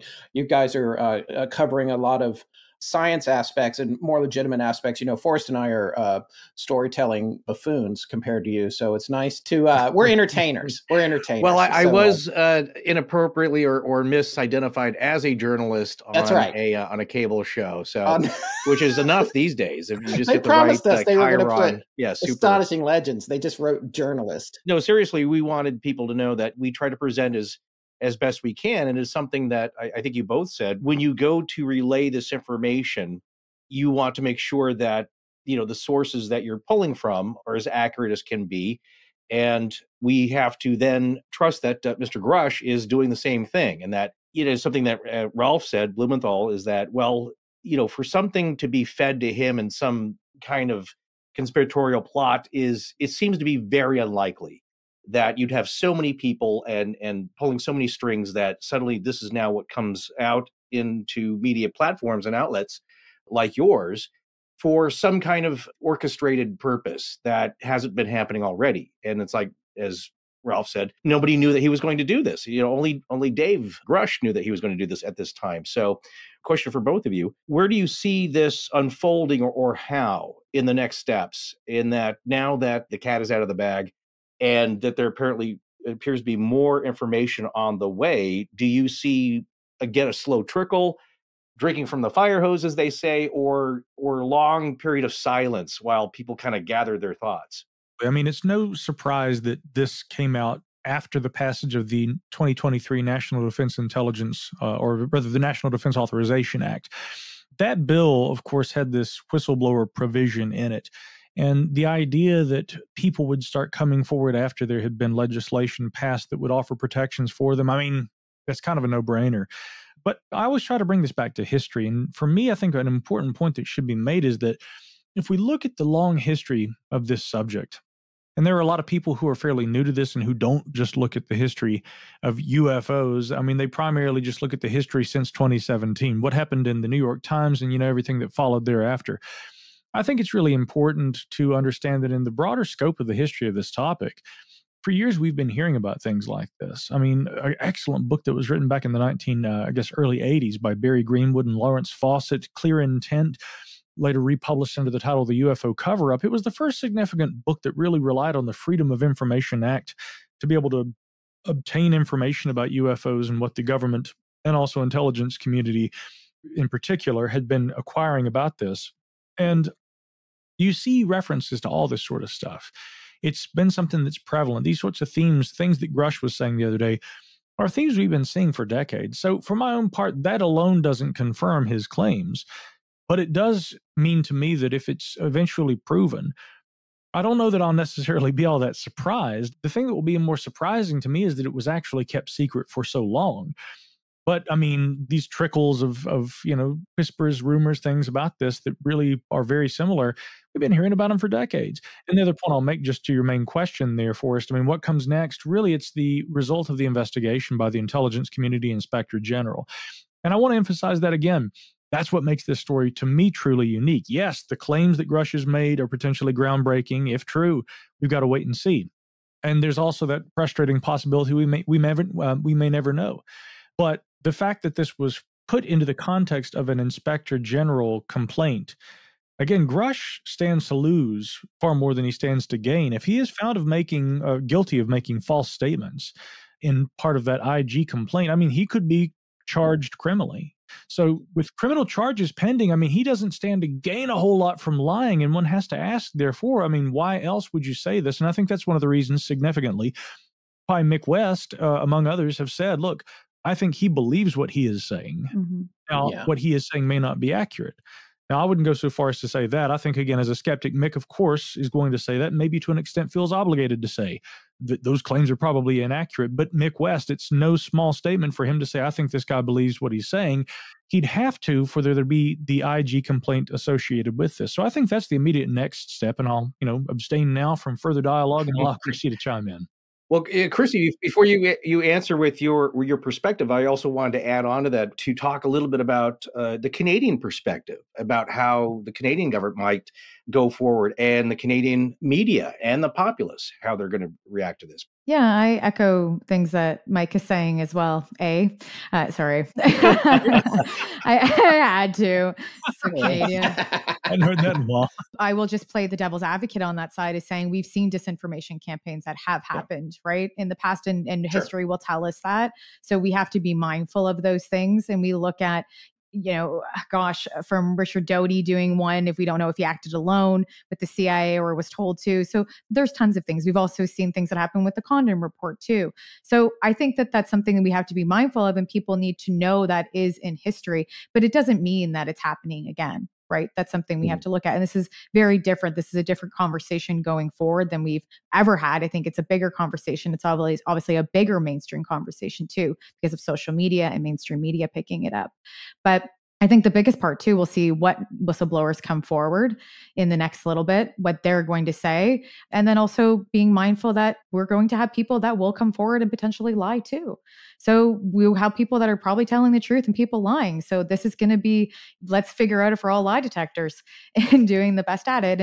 And to be honest, the one thing I do love about the UFO topic is that there is this type of understanding or governing where people will play with the topic and play with the ideas and contribute to it to find truth and transparency. So let alone civilians will do that, which I think is really great. And we have to be mindful. And I think NASA knows that and will be contributing to some form of open database. Hopefully we all can see, and it's not privatized, where we can be able to look at this together, as maybe both countries.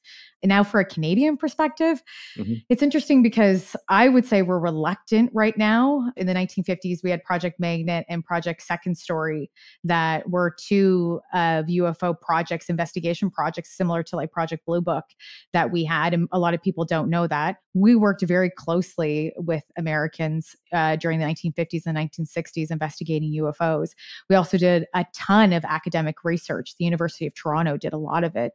Thankfully they did. And they looked into it from a scientific perspective, which I think is wonderful. And we were one of the first countries to do that outside of the States. So right now we're reluctantly back in on it for the fact that Americans the United States has really put a spotlight back on it. So we have to, right? Part of NORAD, part of the Five Eyes Alliance. We have to play our part. And it's now, for example, myself and a whole bunch of other people that talk about this topic are trying to champion the topic so that we have larger conversations. Daniel Otis is an amazing journalist from CTV that's having these larger national conversations. He is our new Chris Rakowski. Chris Rakowski still talks about, he's our media guy, but he talks about UFOs. But forever, he was collecting all the documents from Transportation Canada. He was like the one that had all the UFO information, which is like so Canadian. We give it to one guy, to do, which I laughed, is like in Manitoba. And I love Chris. I think he's fabulous. So now it's taken back into the Canadian hands, into the government, which might not be good. To be honest, we don't know how transparent they're going to be, but they recently did release a project called Project Sky Canada, where they're looking at observing this and not talking about proving extraterrestrials or anything else. They're just looking at this from a perspective the same way as the Americans are, and just hopefully finding some answers. But we're slowly moving that way, and we'll see what happens. And obviously now we have Larry Maguire, our MP, who's been championing the topic and coming forward. So I like to see what he knows.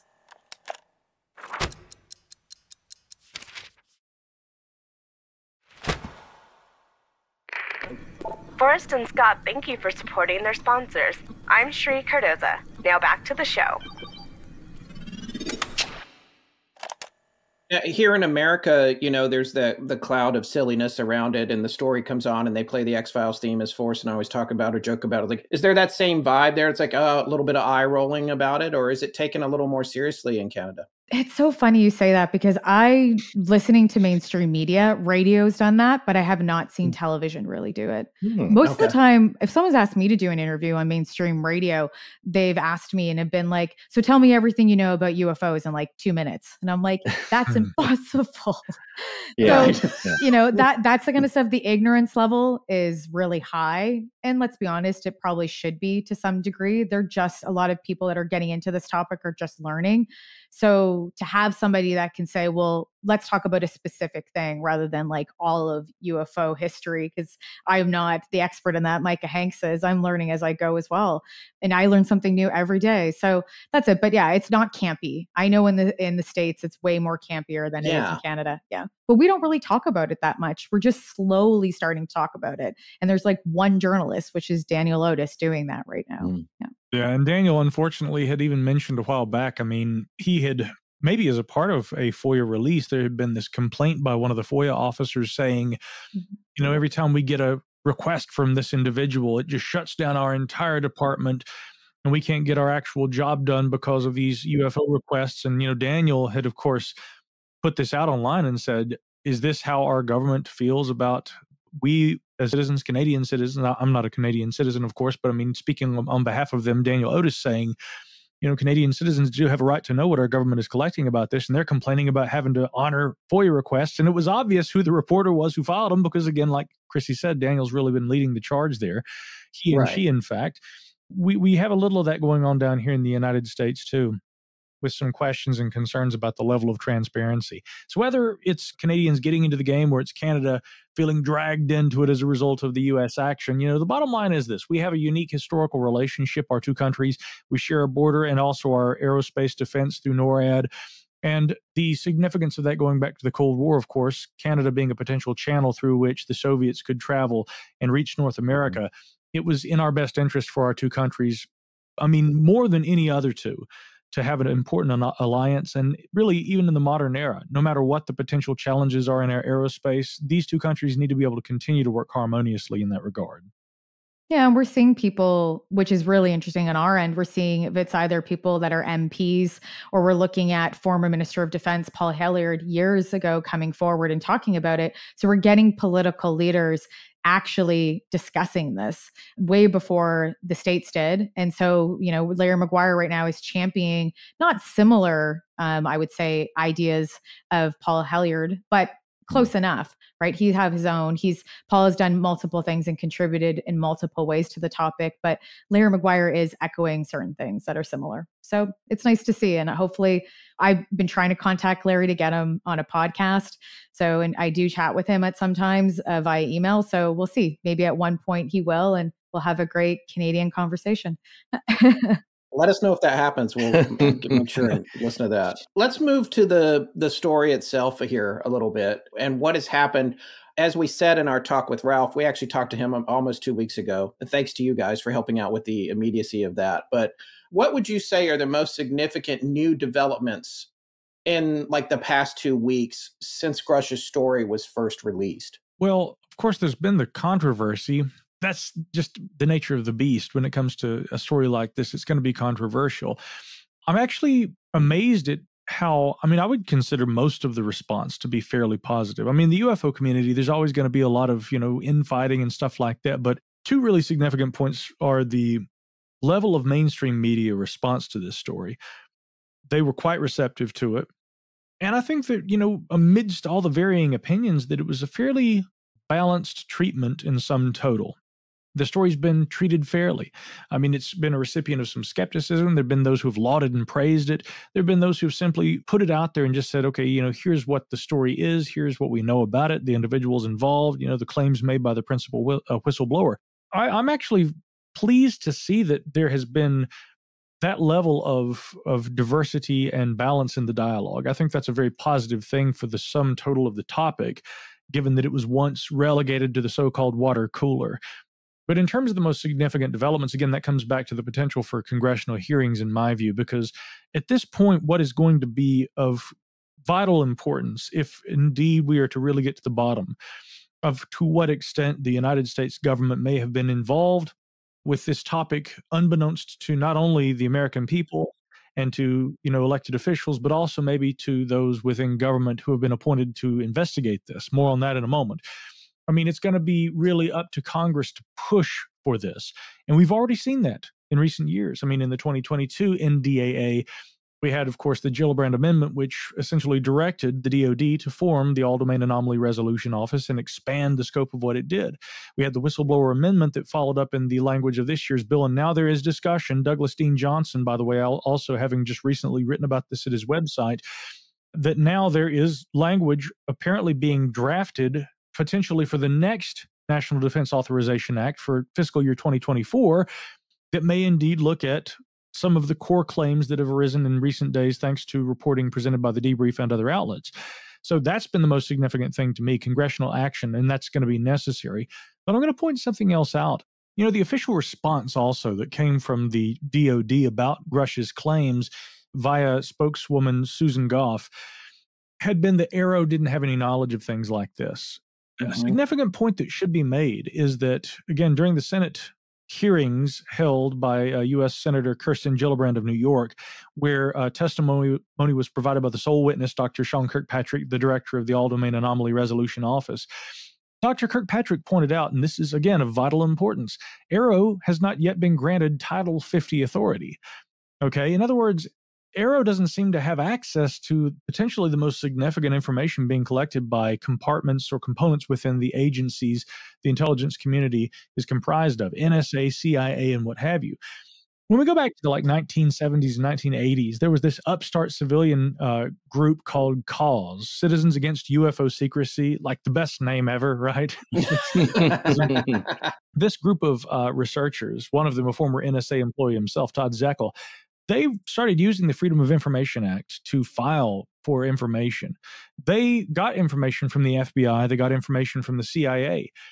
They were stiff-armed by the NSA. The NSA argued that this information, the public interest in UFOs is not greater than the necessity for protecting national security, and so we can't release what we have. A judge ruled in favor of the NSA on that. Many years later, though, when other researchers came back around and tried again to get access to that information, John Greenwald is a notable example. Of course. John was told, the NSA said, we have no documents related to this. And so John, and again, this is an important question he asked. He's like, well, what happened to those documents that were denied to CAUSE back in the early 1980s? Have they gone missing? Were they moved someplace? Presumably, that's some of the information that AARO doesn't have access to without Title 50 authority. One wonders if the UAP task force had access to that. And again, when Grush is saying within his work with the UAP task force, put him in touch with people who told him about programs beyond the scope of what the task force was involved with. Again, that does, to an extent, I think, match basically those historical instances where people have been unable to get information from top intelligence agencies. Dr. Kirkpatrick and others have said that they haven't been able to get access to that. So one has to ask, what does the government actually possess? What knowledge do they actually have about this? At what point will the DoD's UAP investigative group be given access to information about the phenomenon it's been tasked to investigate by Congress? So I hope, indeed, if anything else comes out of this, it involves congressional action, and they will continue to push on these issues. But if all the information remains classified, we may, as a populace, may just wind up still in the dark all the way through the entire process. Yeah. Or we're going to be really old when it's released. Yeah. Along with the JFK files, apparently. This makes a great point. Look, get them come out at the same time. We're still waiting on the, some of the JFK files to be cleared for release. And it's like, folks, I mean, more than half a century later, really, how grave a concern to national security more than half a century later is that? What exactly is of such importance that it has to be withheld from the public? Great point. They're waiting for everybody to be gone until they do that, so they can have their own conversation and their own dialogue. But I think this always happens. We see this no matter what. It's going to take a very long time for things to be released, but it doesn't mean that other people won't come forward and hopefully, give it some momentum. But I think it's going to take a while. Micah was talking about philosophically, how do we approach this as receivers, as human beings of this information? And I see it as one, there's objects. So there's physical objects. Well, we can kind of wrap our heads around that. And I see this connected to what's been released, or what you say that, APRO has been, is investigating, and you have a respectable scientists like Dr. Avi Loeb and John Kirkpatrick taking this seriously. It's like, well, we have some video. It's a weird, dull, shiny object that's flying over Baghdad, and that exists. We're saying that we don't know what that is. We don't think it's ours. And on that very simple level, it's like, okay, it's a metal ball floating in space and time that we have pictures of. That's easy for people to wrap their heads around a little bit. It's like, because then you can extrapolate, well, maybe it's just foreign tech. Maybe it's just top secret US ordnance that we just don't know about, but it's not off planet. It's just top secret.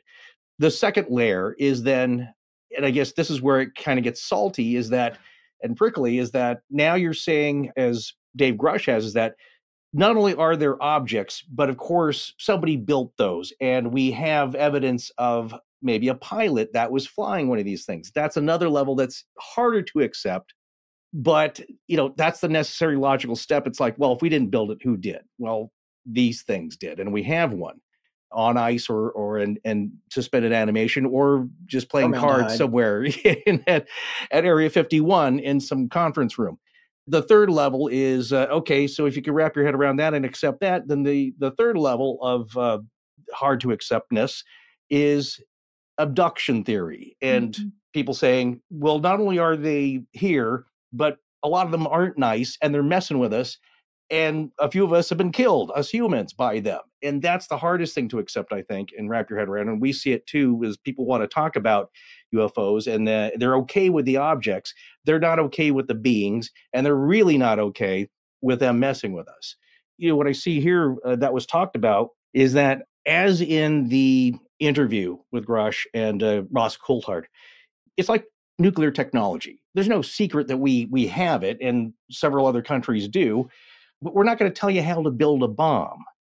But knowing that we have that cat's out of the bag, right? Everybody knows that. But the major step here, which is mind-blowing and world-changing enough, is just to know that these things are real and they exist. And it's like, okay, nobody wants to say where they're from or who made them yet, and maybe we don't know that, but that they exist. We're not the only things in our solar system or our universe.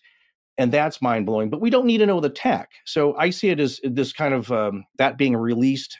People were like, why the government released that? That's top secret knowledge. It's like, well, they're not telling you what they have or what technology they were able to reverse engineer. They're just saying the first thing is like, yeah, they exist. And we're not going to say, though, what we've been able to glean from that technology-wise. We're going to hold that secret. Like, okay, that part's fine. That's national security level. But at least tell us if these things are real. Does any of that make sense? Like, do you see that statement alone is earth-shattering? I agree with you on that. I think the cultural perspectives of that and how people view this in their lives is my concern for me, has always been a concern for me. And I will always have that, because I think that that's how people identify with themselves, identify with others, and how do they feel that they're actually seen in this world, right? And how do they move in this space?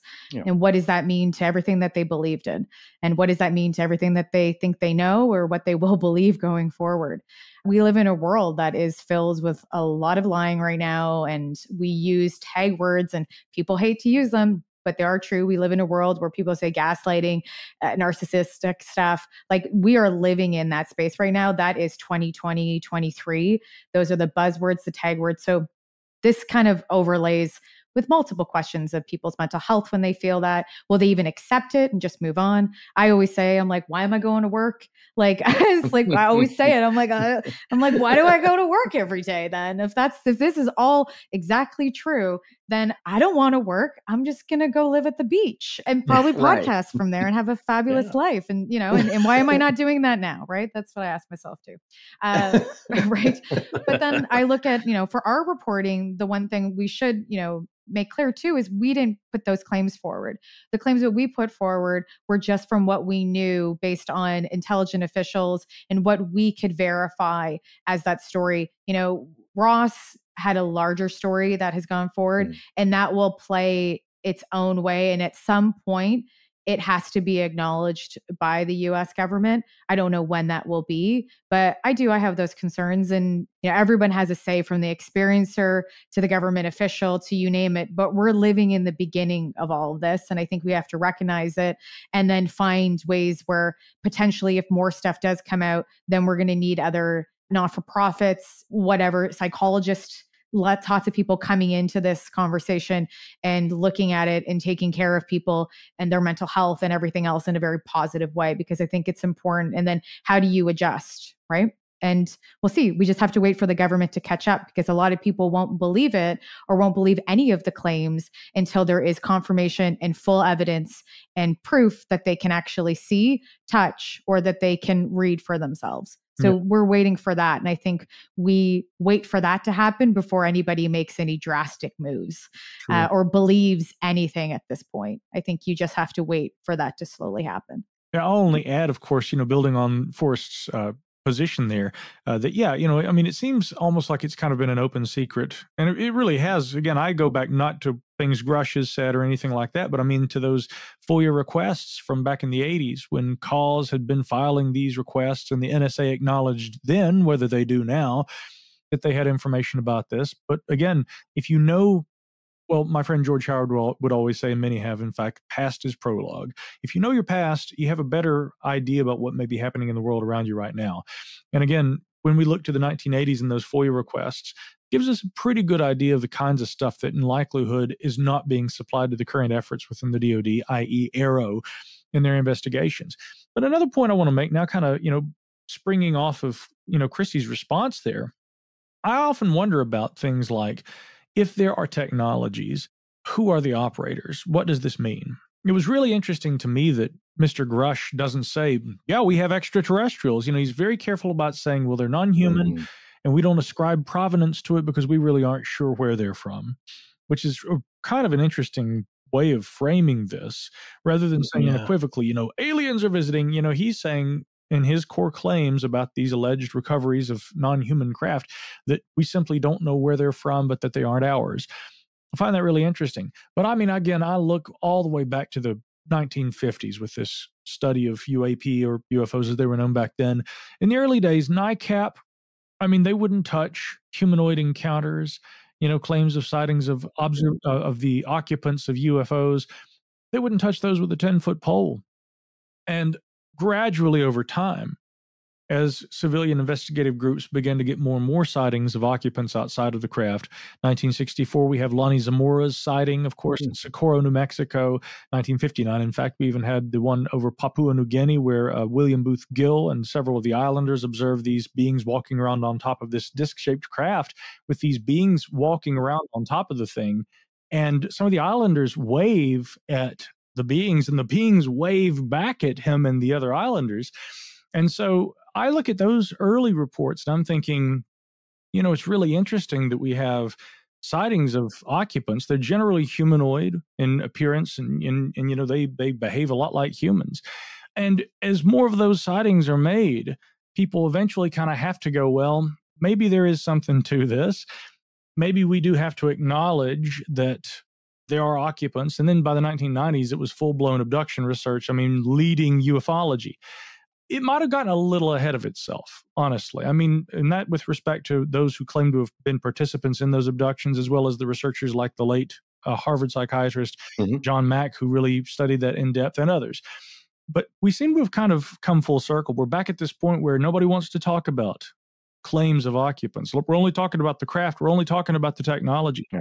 It would stand to reason, if it's technological in origin, that somebody built it. Whether or not the operators are here, they could have built this stuff centuries ago, and they could be autonomous probes that are now just hanging around Earth. We don't know. But it stands to reason that there would be some sort of a intelligence that had been initially at some point, and may still be behind the operation of these technological devices of unknown origin. And so I would say it's not crazy to cautiously look at the claims of pilots, as they've been phrased in recent days, and maybe even to be thinking in terms of on down the road, if there are occupants, contact initiatives. If these things are operating currently with impunity in our airspace and we want to mitigate potential challenges that arise from that, how do we do that? We're going to have to communicate. We're going to have to engage in dialogue. So, these are the kinds of things that go through my mind. And I don't think it's crazy at this point to be looking more broadly at all those issues and how they relate to the UAP and study of it, and also our relation to it as humans going forward.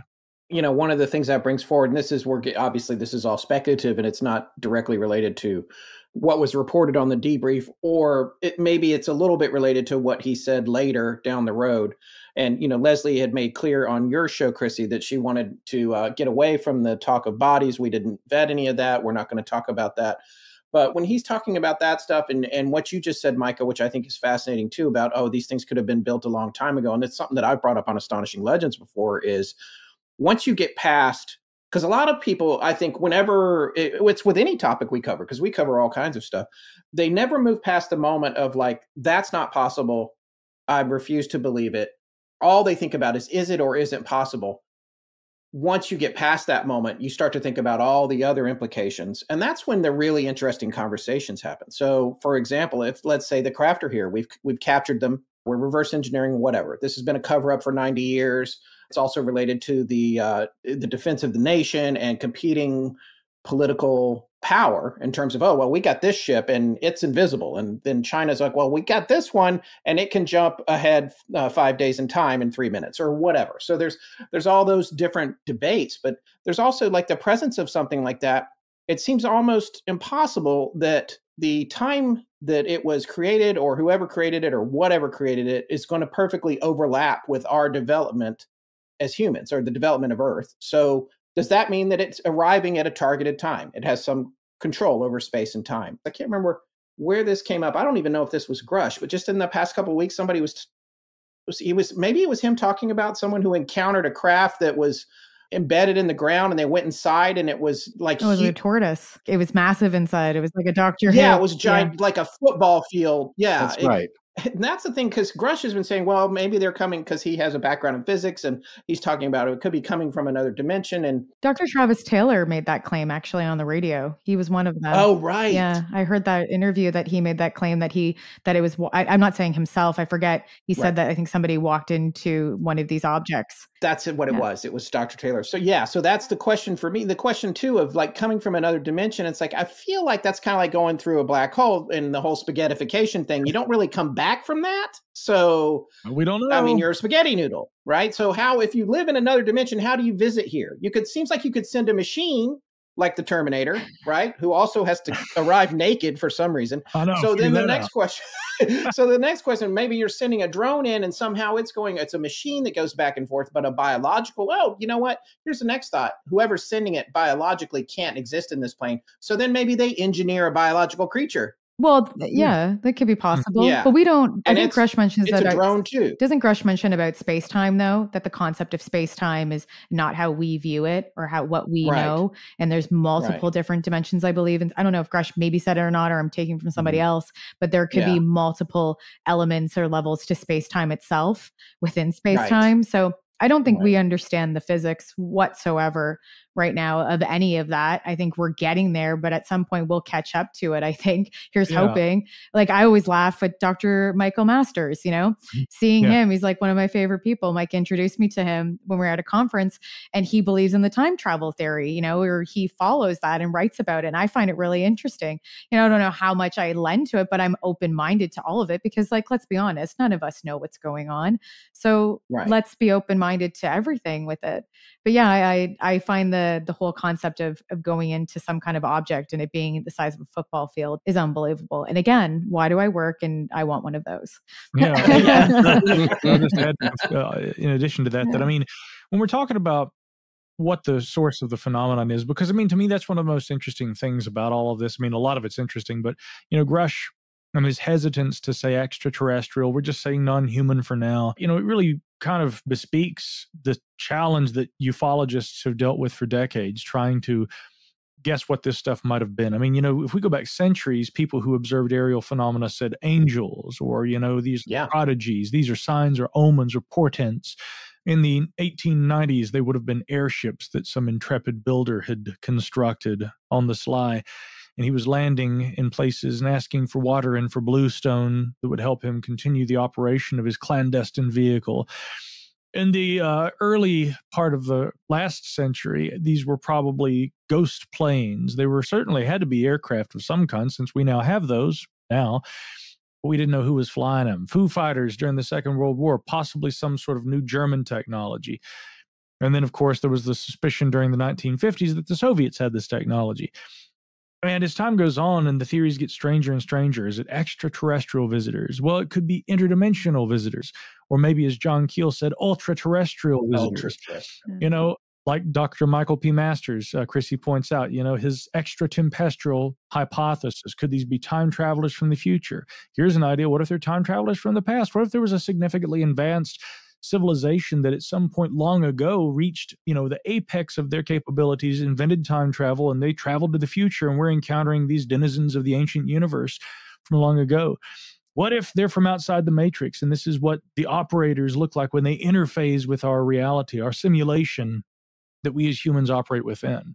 I mean, any of these possibilities are technically still on the table. Some would say that good old-fashioned flesh and blood extraterrestrials seem more likely, but the bottom line is we just don't know. What about Mack Tony's and the crypto-terrestrial idea? You know, something that could somehow have been hidden right here in our midst on Earth, perhaps for eons.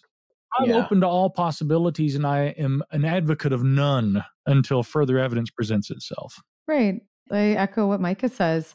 I also think that you were talking, Forrest, about humans being affected by them negatively. I think that's a conversation that we might actually have a lot more data on that through different government, like from Project Blue Book to you name it, to government databases that have been researching UFOs and cataloging this. So I think the question is, we need to go there too and ask them, what information do you have about health effects, people being injured, contacts? Let's start there, because I'm assuming, this is just an assumption, but from what we've heard in the past, they probably have that. So let's go there and then work back. And also, why isn't it multiple actors? Why does it just have to be one? Right. And then I personally think, though, by the time I'm probably dead, or maybe time traveling and coming back, that I will, we won't know. I think by the time we figure it out, it will be not even an idea of what we all thought it was. I think it'll be something totally else. I don't know if we're capable of understanding it yet.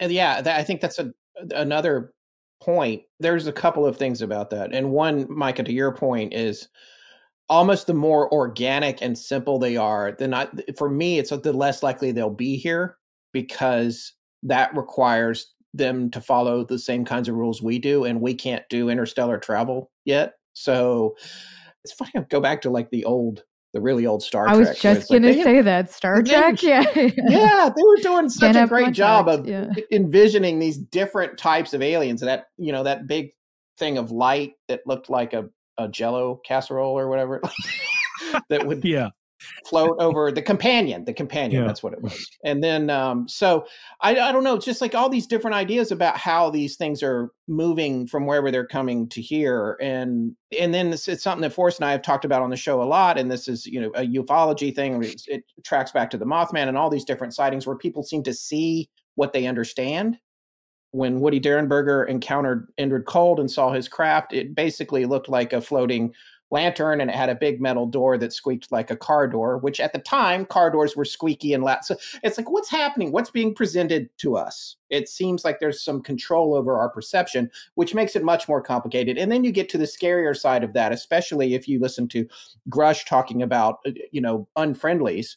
With this kind of technology, it's like, what kind of defense would we have against something that sophisticated if it chose to not be interested in us? Well, at least some level of defense, maybe, because, I mean, apparently we have acquired these things. They do crash. It seems maybe we've shot them down once or twice. So we might have if they crash, that's true. And I thought about that earlier today. If it crashes, because you get this, like, you grow up on science fiction or whatever, and all the future stuff is perfect. It's like it does all this cool stuff.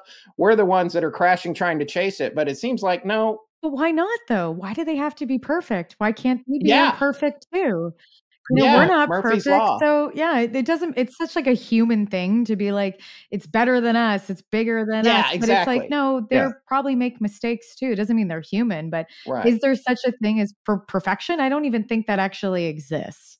And that introduces an element of comedy Oh, to it yeah. all as well, by the way. It's like some alien like making a mistake Yeah. and crashing his ship. Right.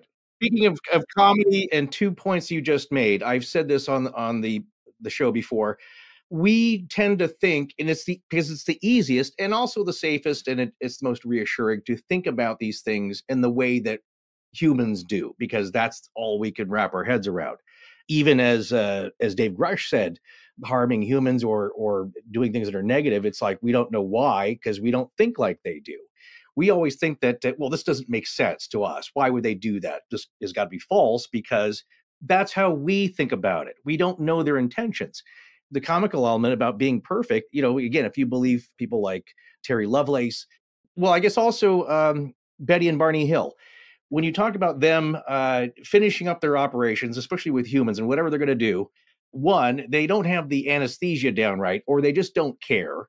Also, it's like, well, we could put this mumbo jumbo mojo over you. You're going to forget everything. That doesn't work totally. People still do recall these accounts. And again, maybe they just don't care. But also the comical part is the clothes being put on. Betty Hill's dress was on backwards. Terry Lovelace says his socks were on sideways and the boots were untied. They're just like, yeah, good enough. Just throw the clothes on them. Or they weren't entirely back in the tent. It's just like, just get them close to the tent. That's fine. And again, maybe they don't care. Maybe they don't understand why we would find that important. Or basically, they're just not perfect. And they screw up. And why wouldn't they crash? Like I said, it doesn't. Our intention is to think of them as, if they're higher beings than us, then they have to be perfect because we think so highly of ourselves, perhaps. Why do they exist? Why isn't it simulation theory brought up more often? Why are we not living in a simulation? Like, could we not? What do they say? It's like 50% that we possibly could be. So are all these all just projections? Like, there is so many of them. Yeah, when you play The Sims, you can just turn on alien invasion, hurricanes, well, the system, fires. Yeah, and the system can backfire, can it? Yeah. Programming doesn't always work. Let's be honest. We know that with websites and everything else. Well, a funny point, though, that should be made, I think, is that humans throughout time have often ascribed godlike characteristics or agency to things that we don't know the origins of or can't explain. Sometimes we do this to mundane phenomena. The wind blows the leaves on the bush nearby and we think that there's a ghost or something, right? Mm-hmm. And I say that with respect to all the folks who may have seen ghosts or whatever. I'm just saying, though, that it's a natural human tendency to ascribe agency to things. And whatever UFOs are, we have all these things that we project onto it. Interestingly, many modern skeptics would be among those who would say, well, in ancient times, people saw UFOs as being gods. And today there are these, wide-eyed, hopeful, love and light types who essentially do the same thing. UFOs are a replacement for God in their minds. Those same skeptics, though, would probably be the ones who have, in recent days, written op-eds saying, it's really curious that they can get all this way, that they can travel interstellar distances, and they're really good at crashing UFOs. There's a seemingly logical argument being made there. Whereas, in fact, I think that the skeptics who are trying to say it's very unlikely that they'd travel all this way and that they'd crash so often, anybody look at how hard it is to put a spacecraft in orbit around a distant planet, how hard it is to land a rover on a planet like Mars, and that one's like the nearest to us in our own little planetary neighborhood. I mean, these are not easy things to do, but we do it. Sometimes, though, despite all the successes we have, we also mess up, okay? Yeah. The skeptic who would say it's impossible they would come all this way and crash their craft, they are ascribing godlike power themselves to the aliens they don't believe in and saying that it's impossible they would crash their craft. They would be too sophisticated. They would have incredible technology. They couldn't possibly crash. Look, right. We do in likelihood. They do too, if they exist. And if these are indeed ET, I don't know. Whatever they may be, they're probably fallible, a lot like us. Imperfection points to me, credibility rather than the other way around. What is absolutely perfect, that seems highly unlikely to me, and logically not very likely. And again, if you're going to go to that stretch of something existing that you don't believe in at all, like I said, you're arguing the logic police. Scott and I always joke about the comedy police. I think it's the logic police, or that, the Larry Sanders thing, the foam hat in a can. You're arguing the logic of something you find ridiculous anyway. That doesn't make sense, but that's how we tend to do it. One last thing, that article that Scott was talking about, at least the one that he sent us, was from the Daily Mail, and it is the lawyer Daniel Sheehan, who had an interview with the Daily Mail, who was representing some of the whistleblowers. And I think one of them was David Grush. But that's where we were talking about different perspectives which match other things. And the way that we look at stuff on the podcast, look, we don't go to the lengths to vet anything. We try not to. If we're going to present it, we're going to tell you that this is possibly spurious information. Take it as you will. Do your own vetting. But I like to make connections to other crazy things I've heard and then see if the ideas connect. One, again, being the interior of this craft being much larger on the inside. That also is a part of folklore. Was it Baba Yaga? Yeah, not Baba Vanga. That's another Baba Yaga, the mythical grandmother witch of the woods. That's an idea that's been floated around again. So perhaps not new, and perhaps that's where people say that's what's in our psyche. Or perhaps she's a result of or that. Perhaps she was an alien. That she managed to figure out how to warp time and space and gravitational waves to make her small one-room hut much larger on the inside. What I was going to say, the connection that just occurred to me that pops up in that article that Scott told us was, and he has an excerpt here with our good friend Gletters in our group chat, was that the attorney told the Daily Mail that the supposed crash retrieval program insider said a 30-foot saucer was partially embedded in the earth.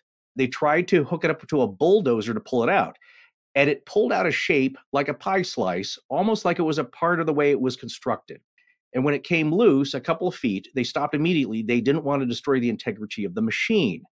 And then it goes on to say that a guy had to go into it. He got in there, and it was as big as a football stadium. It was freaking him out, and it started making him feel nauseous.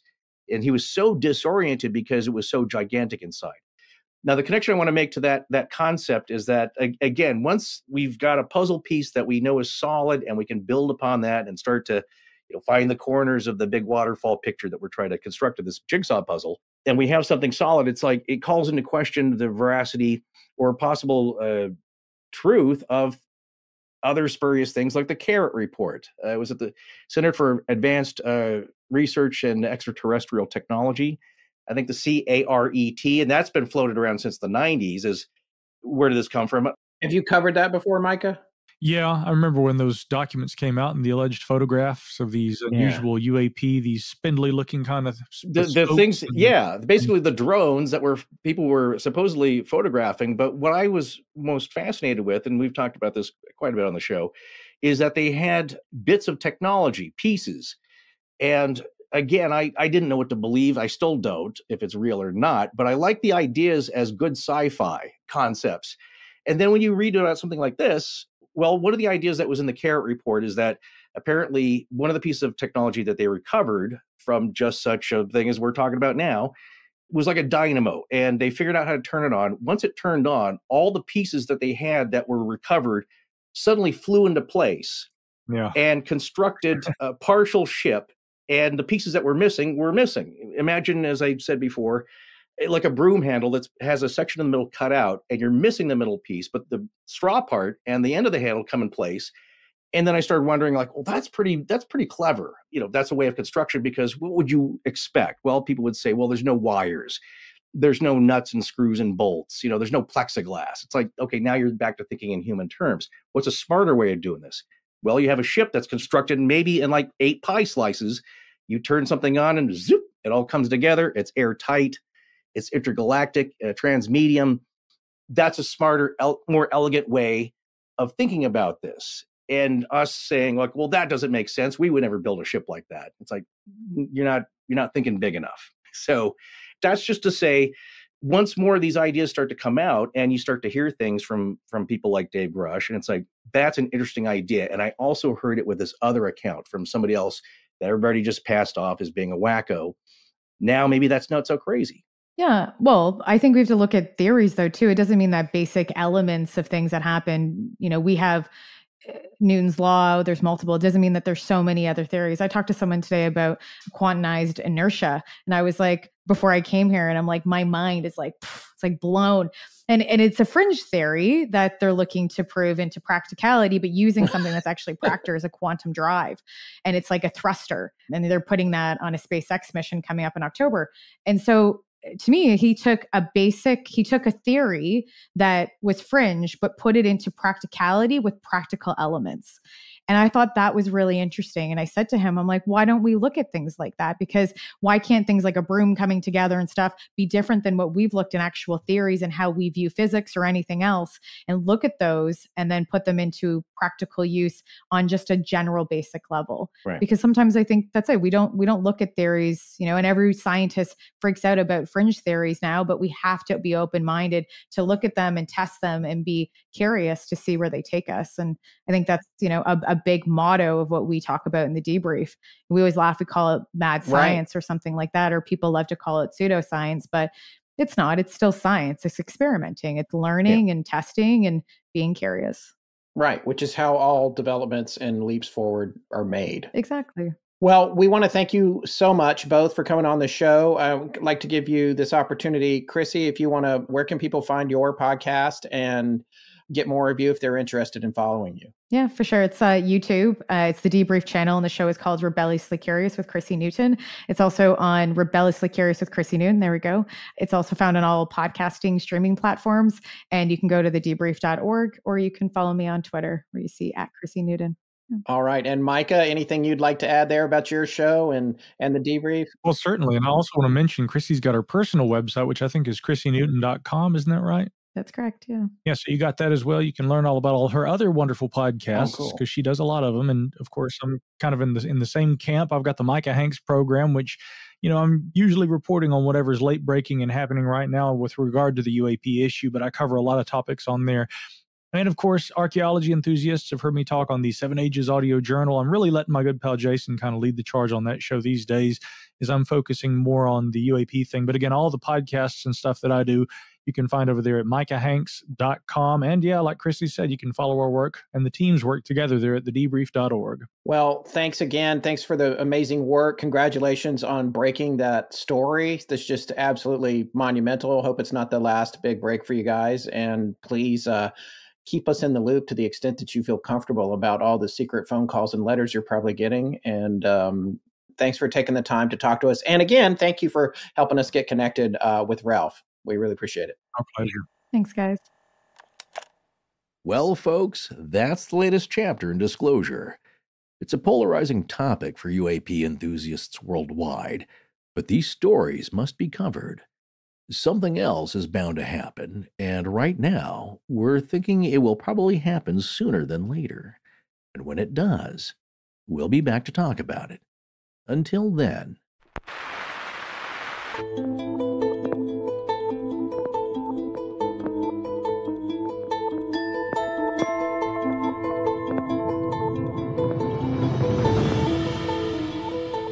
That's going to wrap up our show on the Dave Grush story. A very special thanks to Ralph Blumenthal, Micah Hanks, and Chrissy Newton. We're dark for the 4th of July holiday, so our next show will be on July 22nd. We'll be doing some extra Junk Drawer live on video shows at patreon.com/astonishinglegends in the meanwhile, if you can't wait until then to hear us or see our made-for-radio faces. Astonishing Legends is edited by Sarah Voorhees-Wendell at VW Sound and co-produced by Tess Feifel, who is also head of research and the social media manager. Our technical producer is Ed Vicola, or as we call him, the Mechanic. Special thanks to our announcer, John Boland. Hi. Hi, I'm Heather Olson. my name is Jenny Cheng, I'm Shri Cardoza. spelled J-E I understand. THER. This is with no implied promise. space. Compensation. OHLSON. Our theme, which is available as a ringtone, was composed by Judson Crane at foundermusic.com. All other music and sound design for the show is composed and created by Alan Carestia. Our logo was created by Tommy Beaver Design, and our animated graphics for social media and YouTube are done by Joshua Sloan at deadstreetproductions.com. Every episode going back to September of 2020 has a transcription available on its corresponding webpage at our website. Earlier transcriptions can be made available upon request to astonishingcontact@gmail.com. Astonishing Legends would not be possible without you, our listeners. Visit our store at astonishinglegends.com or interact with us and other listeners on Instagram, Twitter, Discord, Facebook, and YouTube. You can also visit us at patreon.com/astonishinglegends, where patrons have access to additional bonus content, including the Patreon exclusive show, Astonishing Junk Drawer, which is available every week. The main show is not. No part of this show may be reproduced anywhere without permission. Copyright Astonishing Legends Productions. Good night.